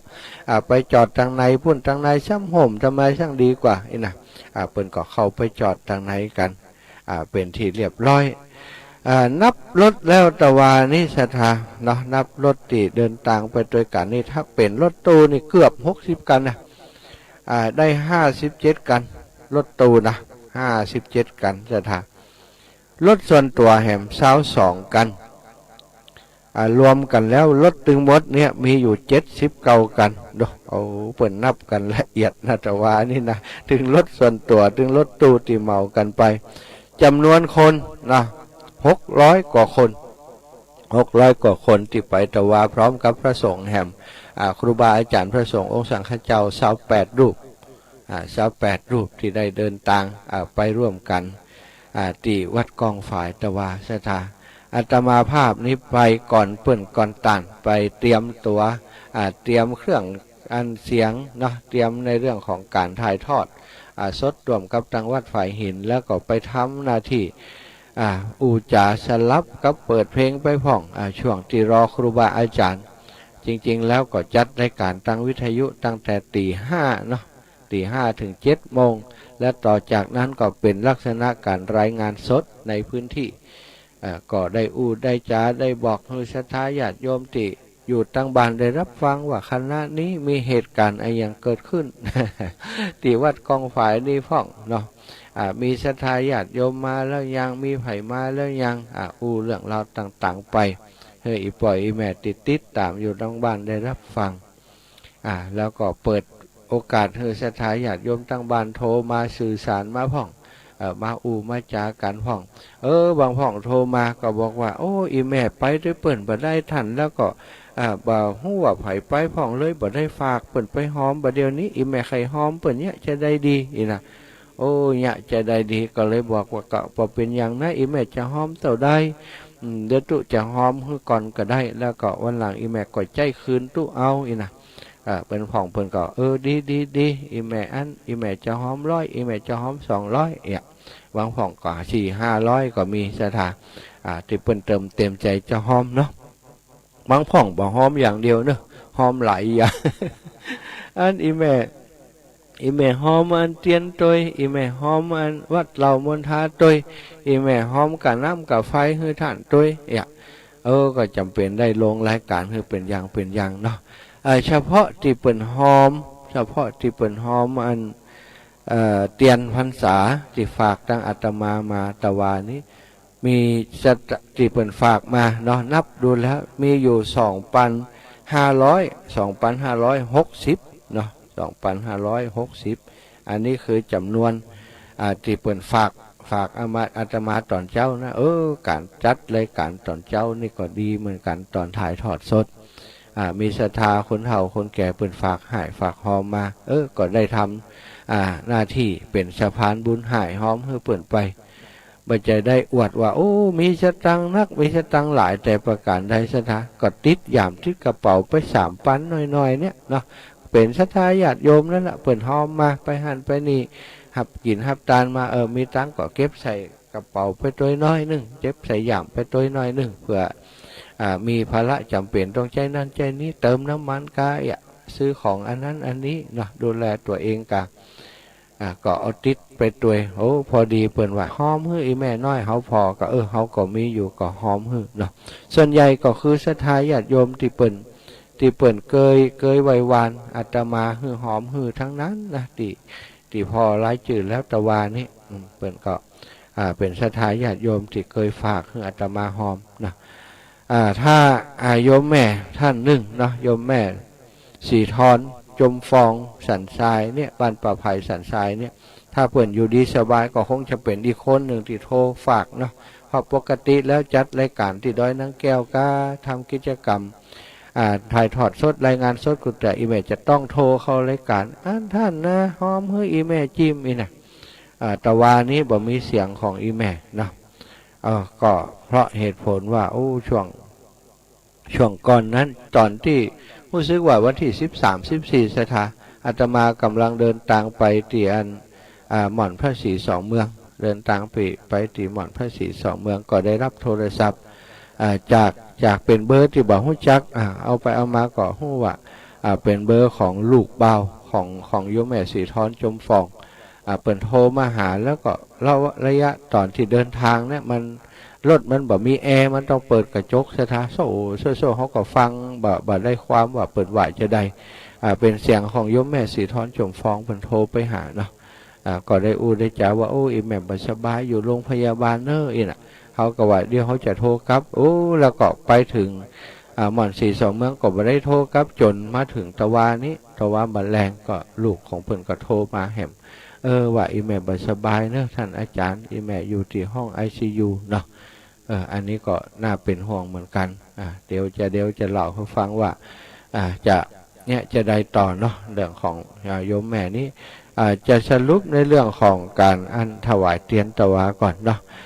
สรุปแล้วก็คือมีรถตู้57คันเนอะศรัทธาญาติโยมรถส่วนตัวแหม22คันรวมทั้งหมด79คันคนที่ร่วมกันไปที่หันนับพอแล้วข่าวก็600ปลายนะอาจจะเกือบจะถึง700ละศรัทธาพระสงฆ์แห่ง28รูปอันนี้คือจำนวนคนและจำนวนรถแล้วก็ปัจจัยที่ร่วมกันถวายมาเป็นรถเป็นกันก็มีเป็นส่วนตัวก็มีหลายอย่างหลายประการได้ปัจจัยมา170,000 กว่าบาทเนาะ170,000 กว่าบาทถ้าศรัทธาญาติโยมได้ฟังรายการที่ถ่ายทอดสดตะวานั้นก็คงจะได้ยินแล้วที่ครูบาอาจารย์เพิ่นแจ้งไปในรายการในเรื่องของการใช้จ่ายต่างๆเอาถวายที่วัดอินทปัญญารามต่อใดแล้วถวายเป็นในเรื่องของการเผยแผ่เนาะสถานีวิทยุที่ดูแลทำถ่ายทอดนะมอบถวายปัจจัยไปแล้วส่วนหนึ่งก็เอามาเป็นปัจจัยถวายพระสงฆ์องค์สังฆเจ้าเนาะอันนี้ก็เปิ่นจัดเป็นอย่างแต่ว่านี้ประกาศไปคือทราบแล้วนะอันนี้ก็สรุปงานตะวานี้ศรัทธาญาติโยมอาตมาความจริงไปอยู่ก่อนเปิ่นก่อห้อนก่อนเปิ่นตั้งแต่กลางคืนมาแล้วเปิดพัดลมกลางคืนหุ่งเนาะก็ยังบอกรู้สึกเย็นนะอย่างเนื้ออย่างตัวเนื่องจากอากาศมันร้อนอบอ้าวก็นึกว่ามันฮ้อนแต่เฉพาะจังหวัดแปะกลับมาที่ลำปางลำปางก็ฮ้อนเหมือนกันขนาดถึงวันแรงแล้วช่วงเย็นช่วงค่ำมีศรัทธาญาติโยมโทรมาหา โอ้วันนี้อย่ามาฮ้อนแต่ว่าไอ้นะคนลำปางโทรมาบอกว่าฮ้อนขนาดอาจารย์ฮ้อนขนาดตุอีแม่เอายาในสวนปะฮ้อนบันหัวจะแตกเจ็บหัวเจ็บเก้ามดว่าแสดงว่ามันฮ้อนทั่วถึงกันมดเนาะเวลาฝนบัดตกก็อากาศมันฮ้อนแล้วก็อบอ้าวสถาฮ้อนมันแบบฮ้อนแบบมีลมเนาะแต่ว่านี้นี่โอ้สถาญาติโยมอาตมาหันแล้วก็เอ็นดูความจริงตัวเองก็ฮ้อนเหมือนกันนะตัวเองก็ฮ้อนเหงื่อไหลชั่วๆเหมือนกันอังสะนี่เปียกมดสถาแล้วก็เหงื่อนี่เต็มตัวเหมือนกันเนาะเพราะอาตมานี่ต้องทำหน้าที่ประสานงานเรื่องโน้นเรื่องนี้บางครั้งก็ถ่ายรูปบางครั้งก็บันทึกวิดีโอบางครั้งก็ต้องมาจับไม้เปลี่ยนสลับกันครับตุลุงยองก็ฮ้อนเหงื่อไหลใครย้อยนะแต่อินดูสถาคนเฒ่าคนแก่อีปออีแม่ทั้งหลายตีฮ้อนแล้วบ่มีตีหนังตีเศร้ากันบางพ่องบ่มีเก้าอี้นะสถาเก้าอี้นี่มีต่อใดบ่ฮบมดนะสถาญาติโยมบางคนนี่โอ้หนังตามปื้นหนำตามขอนไม่เอาอีนะมันบ่ใจว่าเพิ่นบ่เตรียมนะทางวัดอินทปัญญารามเพิ่นก็เตรียมไว้แต่ว่าประชาชนตีไปเนี่ยสถามันเกินเนาะเก้าอี้มี 300-400 คนไป 500-600อีปออีแม่กึดพอเถอะก็ต้องไปหนังตามปืนก็ไม่กันนะไปหนังตามขอนไม่ไปหนังตามตีมันสามารถจะหนังได้ในศาลาแหมอย่างก็ไปหันแล้วอินดูแต่ละคนเนี่ยวีกันเย็บพ่องบะมีอย่างมาวี เอาซองติดกระเป๋าไปได้มาวีเอาบัดได้เตรียมตัวไปเนาะเตรียมตัวว่าจะเจอฝนจะเจออย่างอีกเตรียมตัวไปปกตินี่เปิดอันมีพัดลมเย็นเป่าลูกอันนี้หนังตามปืนก็ไม่กันมันบ่มีพัดลมทั่วถึงสถาเป็นวัดตีสร้างมาคือสร้างใหม่ยังบ่ได้เสร็จสิ้นอย่างเรียบร้อยเตื้อ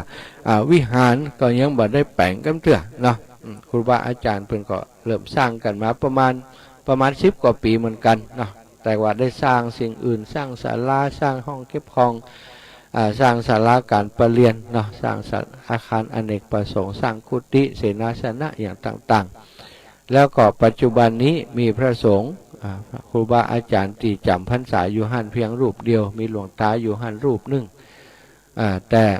ตะวานี้ก็ได้พระภิกษุสงฆ์องค์เนนจากวัดพระสิงห์เป็นลูกศิษย์ลูกหาของท่านพระครูโสพลปริยัติได้ไปช่วยกันเตรียมสถานที่เป็นกำลังแรงงานให้กับ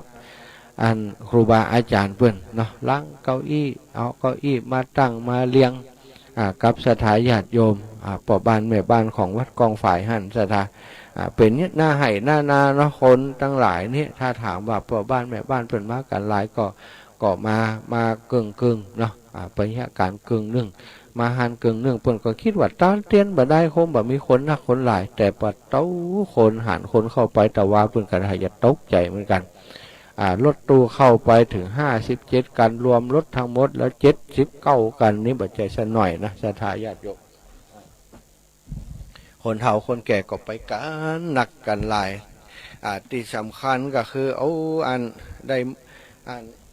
บ่ได้วางแผนกันละเอียดเนาะบ่ได้เช็คจำนวนคนคือการเดินทางไปครั้งนี้นั้นบางคนก็ตัดสินใจปัจจุบันทันด่วนไป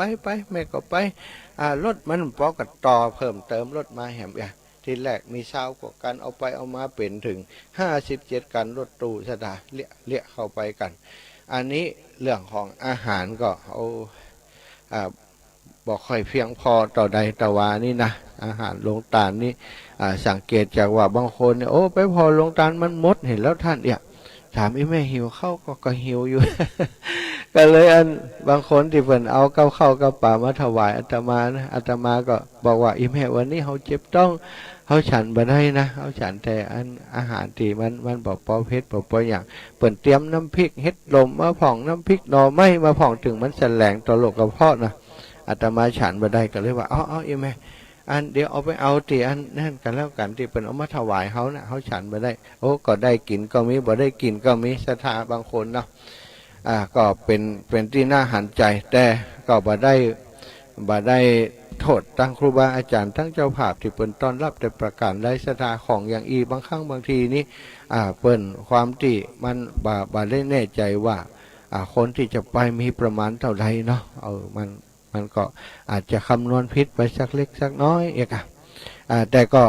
ศรัทธาญาติโยมคลื่นสีขาวของเขาก็เข้าใจกันดิอีปออีแม่ทั้งหลายเขาเพราะเขาเคยไปการงานกันมันหลายตีหลายแห่งแล้วเนาะก็ไปในสภาพที่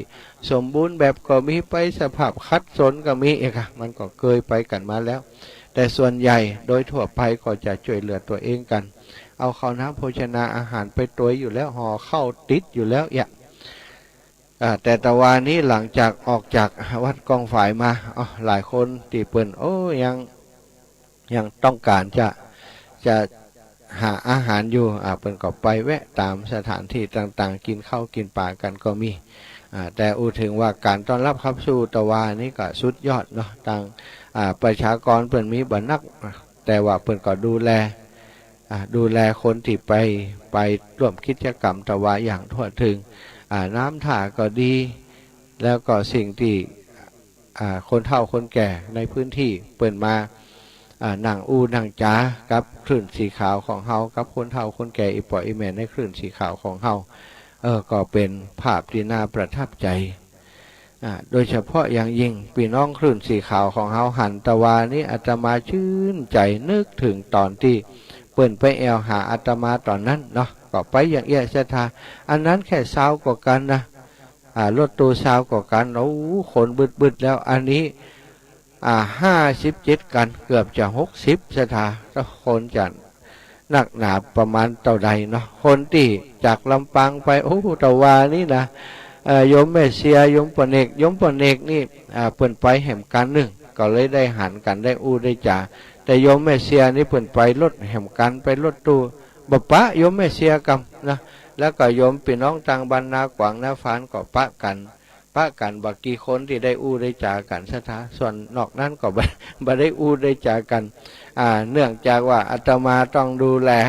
ลในหลายๆอย่างเนาะประชาสัมพันธ์ด้วยจ่าด้วยแล้วก็ไปช่วยพอตั้งเรื่องของตั้งการเงินการทองเวลาเปิ้นเอาปัจจัยมาก็ต้องประกาศให้คนทั้งหลายได้รับทราบว่าตอนนี้รถกันนี้เลขที่เต้าอี้เปิ้นรวมกันมาได้ต่อได้คอยประกาศประชาสัมพันธ์ให้ตั้งทีมงานคนทั้งหลายได้รับทราบแล้วก็ช่วยกันเรื่องการนับปัจจัยต่างๆเนาะก็พอดีแต่วันนี้ต้องขอบคุณนะขอบคุณคนที่เปิ่นมาเป็นจิตอาสาช่วยกันนับปัจจัยนับสตังค์ต่างๆโยมแม่บัวรวยจากวังเหนือเนาะโยมแม่จิรพันธ์หมูป่อแล้วก็ทีมงานของผู้ปฏิบัติธรรมวันเสาร์วันอาทิตย์ที่วัดพระสิงห์ชมรมผู้ปฏิบัติธรรมวัดพระสิงห์เปิ่นก็มาช่วยกันมาช่วยงับเงินงับทองกับลูกศิษย์ลูกหาของท่านพระครูอภิวัฒนวิกรมก็มาช่วยกันพอกอยแต่ครูบาอาจารย์เปิ้นเนาะก็เสร็จสิ้นถ้านับตังค์บัดแล้วก็งานก็บัดแล้วนะศรัทธาญาติโยมก็อาศัยว่าต้องการหู้ยอดว่าได้ต่อใดจะเอาไปถวายครูบาอาจารย์ได้ต่อใดเอาไปถวายพระสงฆ์ในพิธีต่อใดก่อนนับกันใช้เวลาประมาณเกือบ30นาทีเนาะถึงจะนับเสร็จนะเอาใส่ตะกร้าเป็นตะกร้า2ปัจจัยที่ศรัทธาญาติโยมนำมาถวายอีกส่วนหนึ่งเนาะก็อยู่ในตู้ตีตู้หีบบริจาคส่วนตีนับเนาะอยู่ในตะกร้านั้นได้107,000อย่างที่ว่าไปส่วนอยู่ในตู้นั้นกุญแจมันหายไปไหนบ่ฮู้แต่ว่าตู้นั้นก็เป็นตู้ที่บริจาคที่ใจสำหรับรับบริจาคจะสร้างวัดสร้างวานั่นแหละสร้างวิหารของวัดกองฝ่ายเนาะก็มีส่วนหนึ่งนะก็ถวายไว้กับครูบาอาจารย์ที่วัดกองฝ่ายเฮาสรุปแล้วก็ได้ประมาณ107,000-108,000นะศรัทธาญาติโยม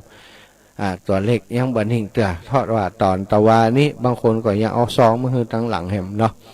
ก็ถวายไว้ที่วัดกองฝ่ายเพื่อจะให้เปิ้นได้พัฒนาแปลงวิหารอุโบสถ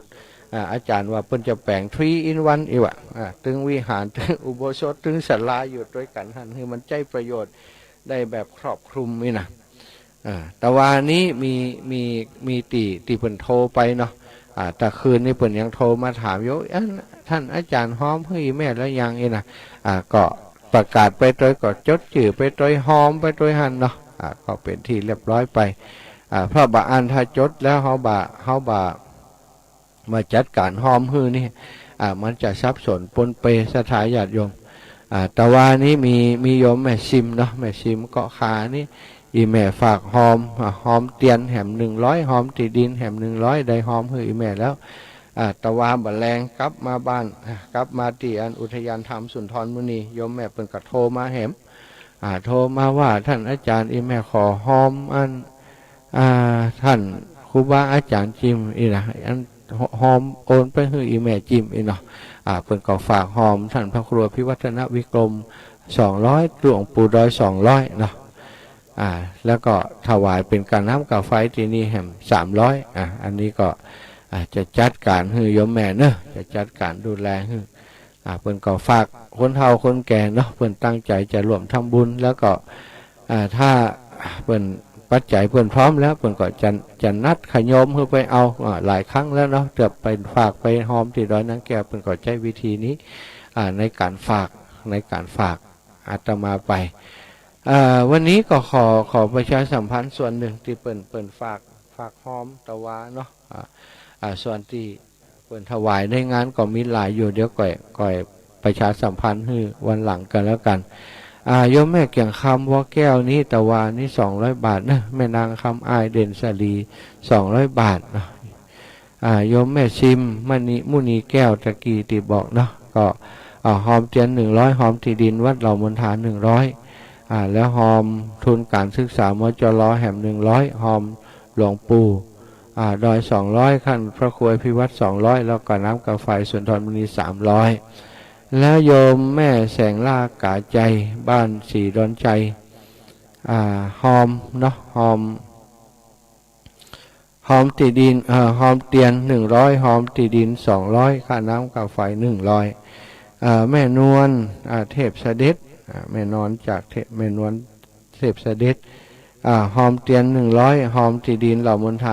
100แม่สายชนเนาะแม่สายชนหอมเตียน200แม่ลองการอุบเนาะหอมเตียน100แม่แก้วสายใจหอมเตียน100แม่พิมพ์หนูใจหอมเตียน100พอแม่ชื่นกันทัดตันหอมเตียนมา200แม่ลอยบ้านท่าก้อแม่น้อยท่าอาสาแม่น้อยท่าโถก100แม่ลอยท่าก้อ100เตียน100เหล่ามณฑา100นะทุนการศึกษา100แม่บัวไขวงหารหอมเตียน50 บาทแม่บัวขี้ทับโปหอมเตียน100หอมติดินบ้านเหล่ามณฑาแห่ม100แม่น้อมแม่ทองเพียรคำลือปลูกเนาะบ้านหนองวัวเท่าหอมเตียน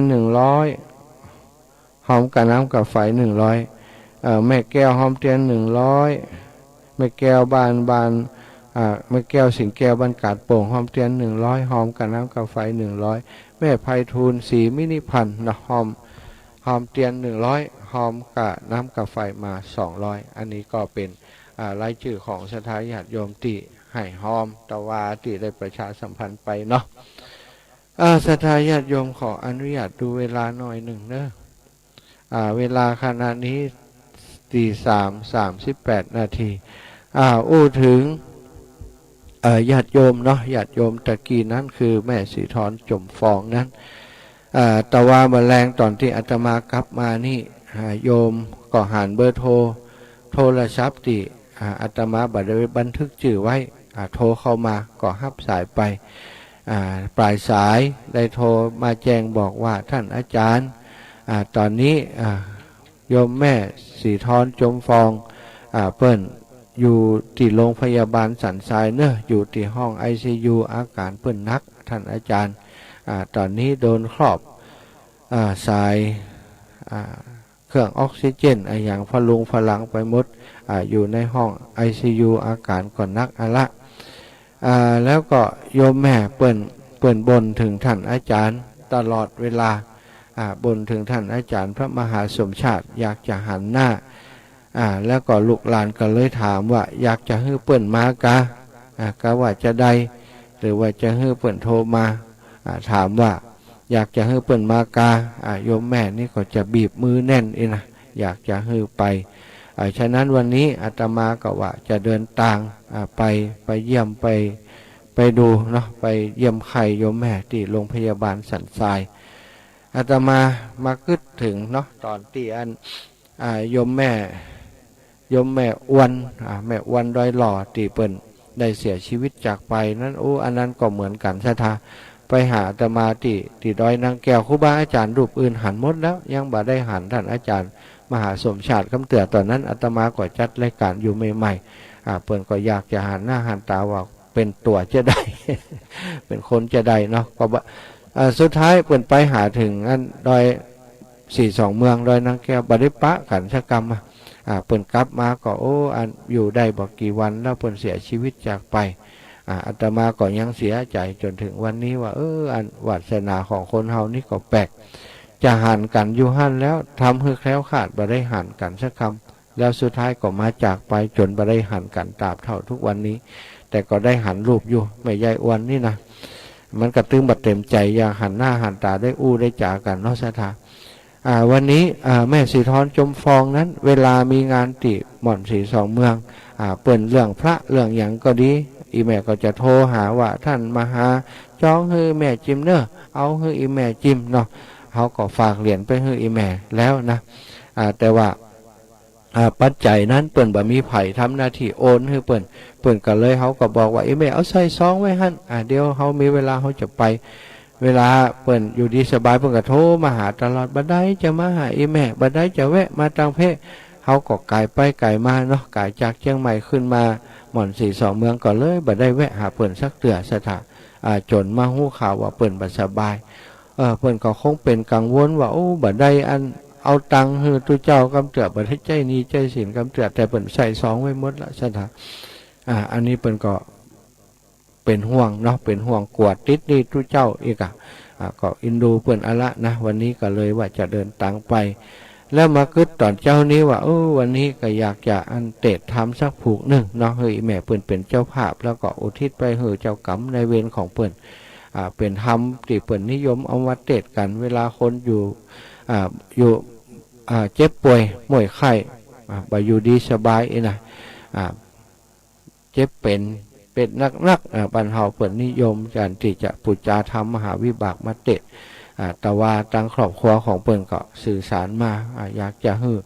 เตะธรรมอันนี้คือครับเจ้ากรรมในเวรของอีแม่ฉะนั้นเจ้าวันนี้เนาะก่อนที่จะเปิดโอกาสให้ศรัทธาญาติโยมโทรเข้ามาอาตมาก็ขอ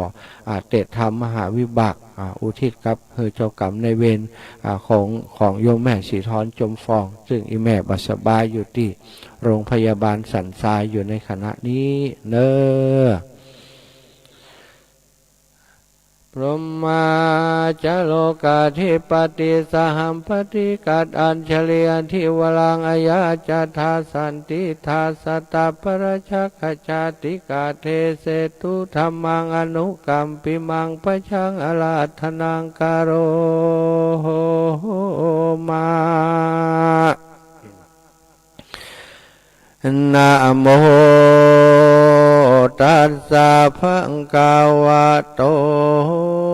อะระหะโตสัมมาสัมพุทธัสสะ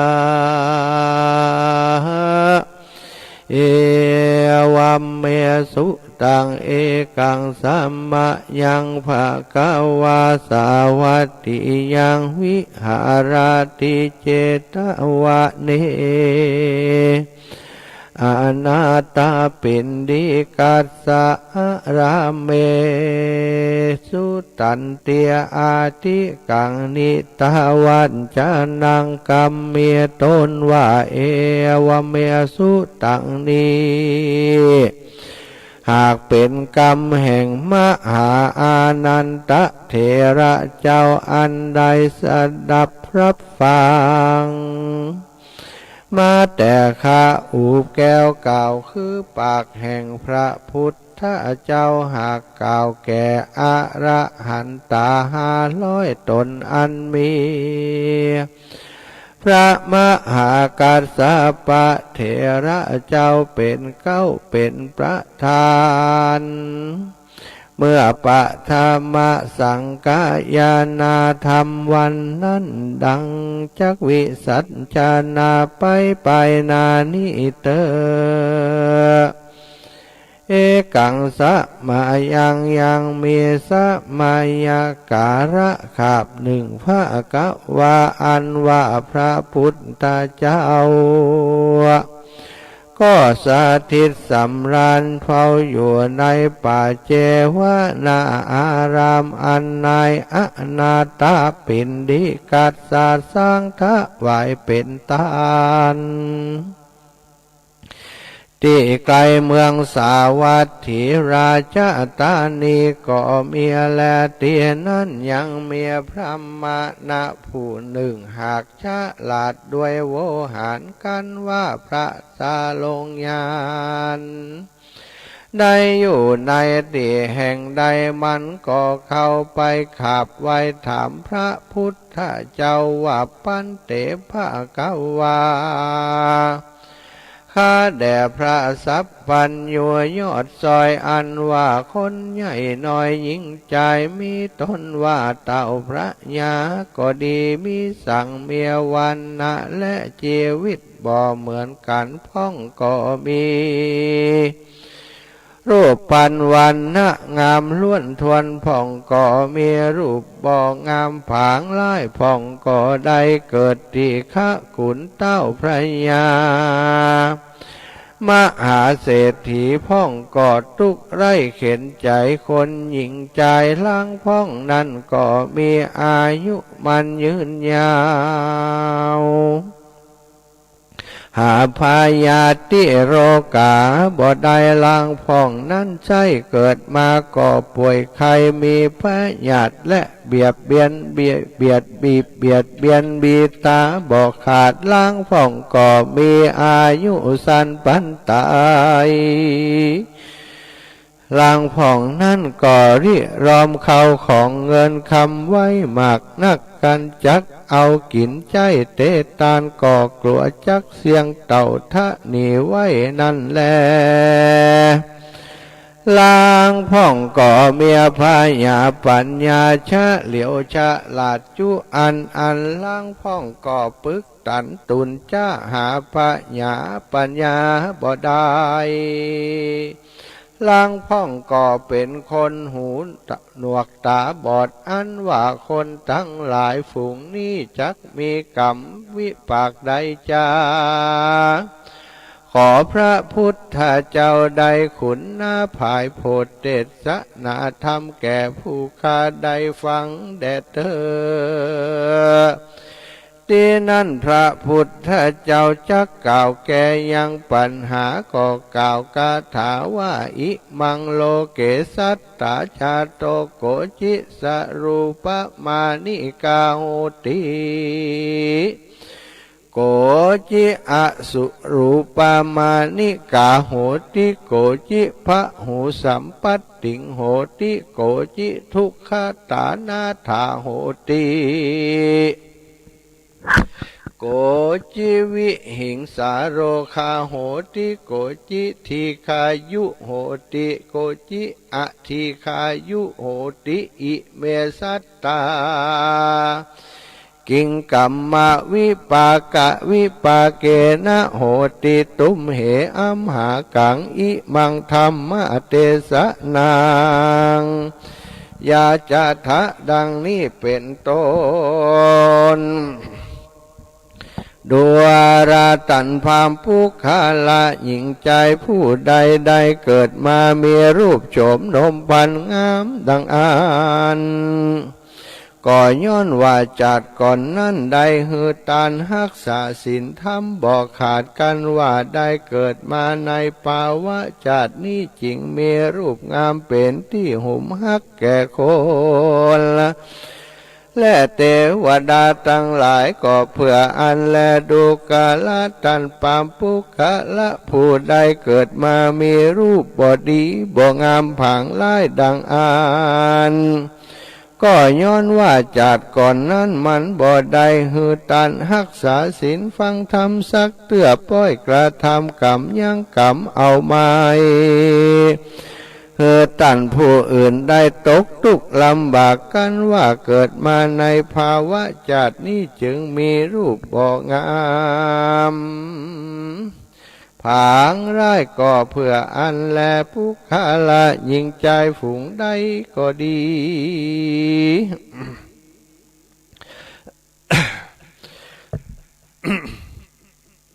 ได้เกิดมารักษาได้เกิดมาปุคละหญิงใจผู้ใดก็ดีได้เกิดมารักษาศีลฟังธรรมบอกกาดกันได้ว่าเกิดมาในภาวะจัดนี้จริงมีรูปงามเป็นที่หุมหักแก่คนตั้งหลายก็เพื่ออันแล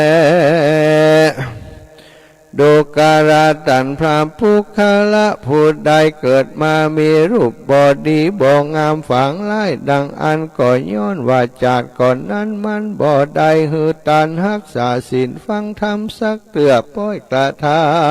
ำยังกรรมเอาไม่หือตันผู้อื่นได้ตกทุกข์ยากลำบากกันว่าเกิดมาในภาวะจัดนี้จริงมีรูปบ่งามฝังร้ายก็เพื่ออันแลปุกละยิ่งใจผู้ใด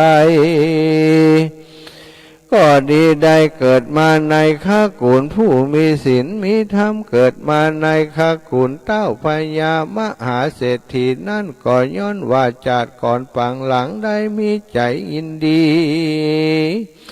เสิ่งกุศลกรรมมีตนว่าได้หือตันรักษาศีลบ่ขาดได้เกิดมาในภาวะจัดนี้จริงได้อยู่สุขสวัสดีก็เพื่ออันแลปุกาละหญิงใจผู้ใดเกิดมาได้ตกทุกข์ตกยากหาเข้าของเงินคำบ่ได้สักสั่งสักอันเมื่อจัดก่อนนั้นมันก็มีเข้าของเงินคำมากนักเต่าว่ามีใจ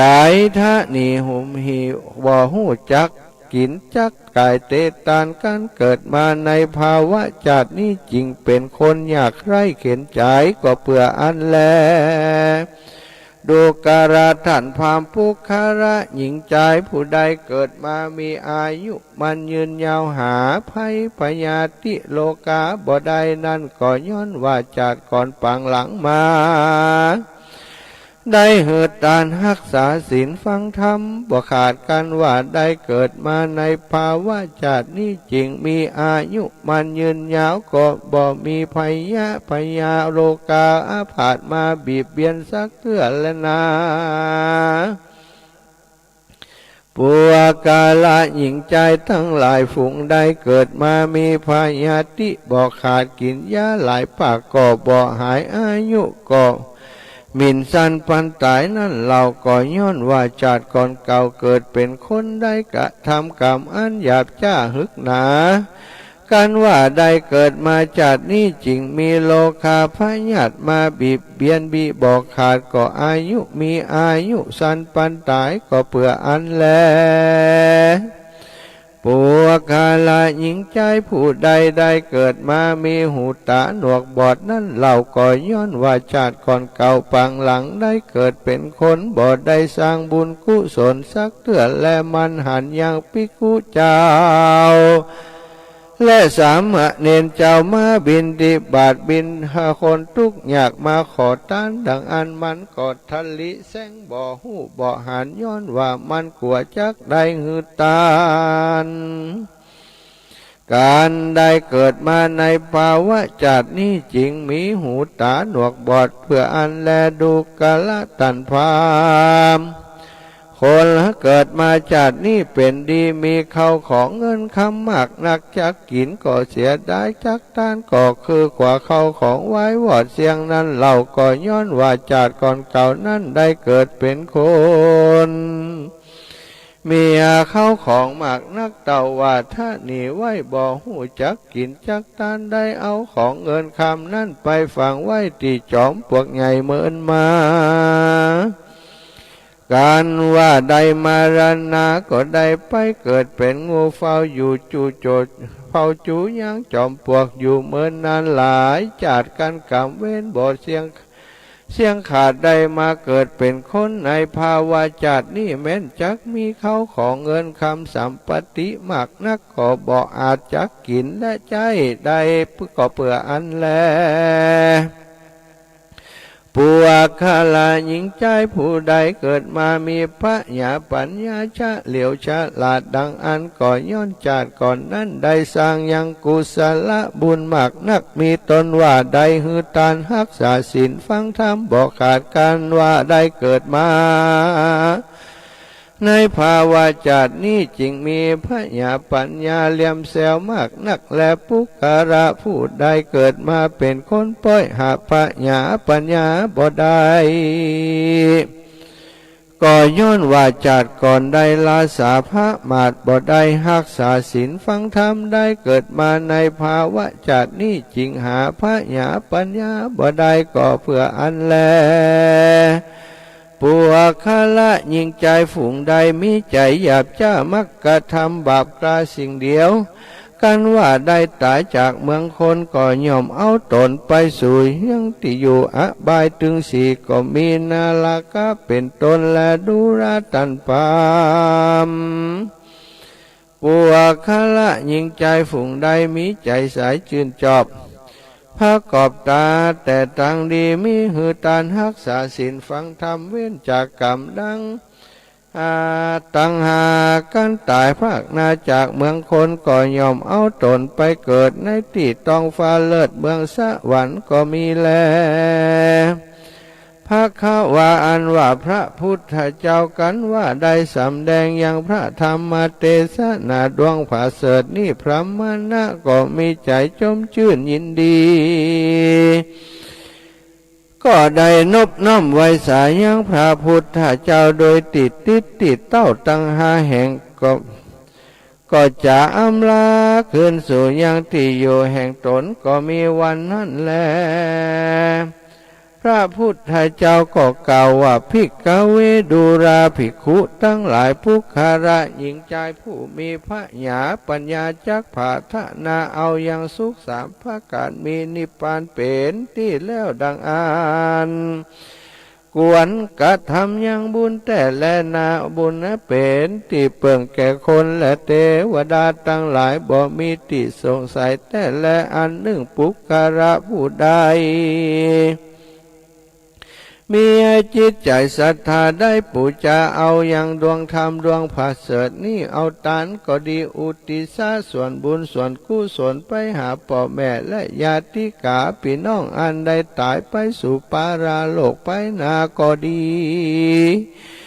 ก็จักมีภาละอานิสงส์มากนักและเทศนาวาสาในเมื่อแล้วยังธรรมเทศนาส่วนว่าปัญญาสัตว์ทั้งหลายก็มีภิกขุภิกขุณีอุปาสกอุปาสิกาก็ได้ถึงยังทำวิเศษมีพระเปตว่าโสตปฏิภละตามบุญสมปานแห่งตนอันใดกระทำกตาติการมาแต่ก่อนก็มีวันนั้นแล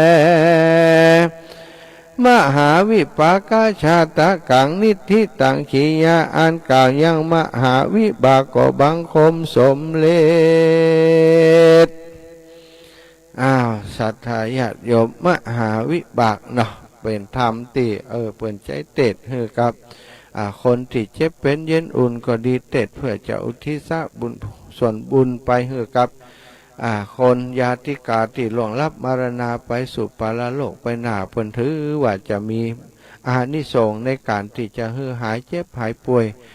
บางครั้งบางทีคนที่เปิ่นเจ็บป่วยทุกข์ทรมานอยู่ถ้าได้ฟังธรรมมหาวิบากเปิ่นก็ผ่อนคลาย ทำให้จิตใจของเปิ้นได้ปงได้วางได้เนาะเป็นอานิสงส์เป็นบุญเป็นกุศลวันนี้ก็ขอเทศให้กับเจ้ากรรมนายเวรของโยมแม่สีทอนจมฟองเนาะโยมแม่ที่บัดสบายป่วยนักอยู่ที่ห้อง ICU ของโรงพยาบาลสันทรายวันนี้จะไปเยี่ยมโยมแม่เนอะถ้าโยมแม่ลูกหลานได้เปิดทำให้ฟังอยู่ในขณะนี้ก็จะได้ไปหาให้ปันหอมปันหายเนอะหายฟื้นขึ้นมาอยู่กับลูกกับหลาน100 ขวบเข้าพรรษาเป็นที่เปิ่งของลูกของหลานไปวันนี้จะไปแอวไปเยี่ยมอีแม่ที่สันทรายเนอะแล้วจะลวดไปถ้าจะออกมาขากลับถ้าจะกลับตังอันเทพเสด็จเนาะไปแวะหาอาจจะอยู่เนอะยังบ่ได้บ่ได้ลงความเห็นว่าจะแวะทางนั้นก่อนเพราะว่าดูคำนวณเส้นทางว่ากลับมาทางใดจะใกล้เนาะถ้าไปเมืองปานนี่ไปทางเทพเสด็จจะใกล้แต่ว่าถ้าเป็นในเวียงเนาะอุทยานธรรมพระสุนทรมุนีก็อาจจะอ้อมไปสักหน่อยนะเดี๋ยวพอแห่มกรรมก่อนแล้วศรัทธาญาติโยมตอนนี้เวลาในช่วงชั่วโมงแรกนี้ก็หมดไปเนอะตอนนี้ตี 4แล้วเนาะตี 4แล้วเวลาในช่วงชั่วโมงแรกนั้นก็หมดไปแล้วต่อไปก็จะเป็นชั่วโมงที่2ก็จะจาไปแหมสัก30 นาทีจากนั้นก็จะเปิดโอกาสให้ศรัทธาอีปออีแม่ได้โทรมามามาให้กำลังใจการโทรมามาจากกันต่อไปเนาะช่วงนี้ก็จะขอนำสารธรรมที่สำคัญมาจากกับศรัทธาอีปออีแม่ต่อไปแหมสักน้อยเนาะเพื่อจะเป็นคือเกิดประโยชน์นะในการมีชีวิตอยู่อย่างมีความสุขของหมู่เฮาเจ้าขาทั้งหลายเนอะก่อนที่อาตมาเนาะจะได้นำสารธรรมมาจากให้อีปออีแม่ทั้งหลายได้รับฟังต่อจากนี้ก็ขออนุญาตนะขออนุญาตแหมน้อยนะอันนี้เป็นทุนการศึกษาของมจร.ตะวานี้มีศรัทธาอีปออีแม่ที่เปิ่นมาร่วมบุญตันเตียนนั้นเปิ่นลวดเอากองทุนของมจร.มาถวายฝากไว้ที่อาตมาเพื่อจะส่งต่อไปให้มหาวิทยาลัยสงฆ์นครลำปางก็มีปหลวงเท่งเครือวงพร้อมลูกหลานเป็นเจ้าภาพกองทุนมจร.ทุนเพื่อการศึกษา5 กล่องละ20เนาะจากบ้านเลขที่152บ้านนาฟานหมู่5ตำบลดอนไฟอำเภอแม่ทะปหลวงเท่งเครือวงเนาะ100 บาทเด้อป่อเมืองแก้วแม่บุญนายโปทะวงพร้อมลูกหลานบ้านเลขที่55หมู่5ดอนไฟแม่ทะลำปางถวายทุนการศึกษาวิทยาลัยสงฆ์จำนวน500 บาทแม่บรรทมกาติมเนาะกาติมถ้าจะแม่นเนยแม่ถ้าพิษก็ขออภัยบ้านเลขที่53/2บรรณาฟานร่วมทุนมา2 กล่องเป็น40 บาทแม่ยวงคุณศรีบรรณาฟานร่วมทุนการศึกษามา2 กล่อง40 บาทแม่หลวงจินจันนาบ้านเลขที่39หมู่5บรรณาฟานดอนไฟร่วมทุนมา2 กล่อง40 บาทนางสาวบุภานนเต็มบ้านเลขที่137/1หมู่2ดอนไฟแม่ทะลำปางถวายเงินทุนการศึกษามหาวิทยาลัยสงฆ์จำนวน200 บาทแม่ทานคุณศรีบรรณาฟานพร้อมครอบครัวร่วมบุญทุนการศึกษามา100 บาทแม่กาบใจพองร่วมบุญบ้านแม่ห้างหมู่10เวียงป่าเป่าขอให้การศึกษาเนาะก็คงจะเป็นมจร.นั่นนะอาตมาก็เอามารวมที่การศึกษามจร. 200 บาทแม่นางดวงจันทร์วันลาเป็นเจ้าภาพ2 กล่องเนอะ40 บาทแม่มาลีเครือวงพร้อมลูกหลานเป็นเจ้าภาพ5 กล่อง30บ้านเลขที่36บ้านนาฟานตำบล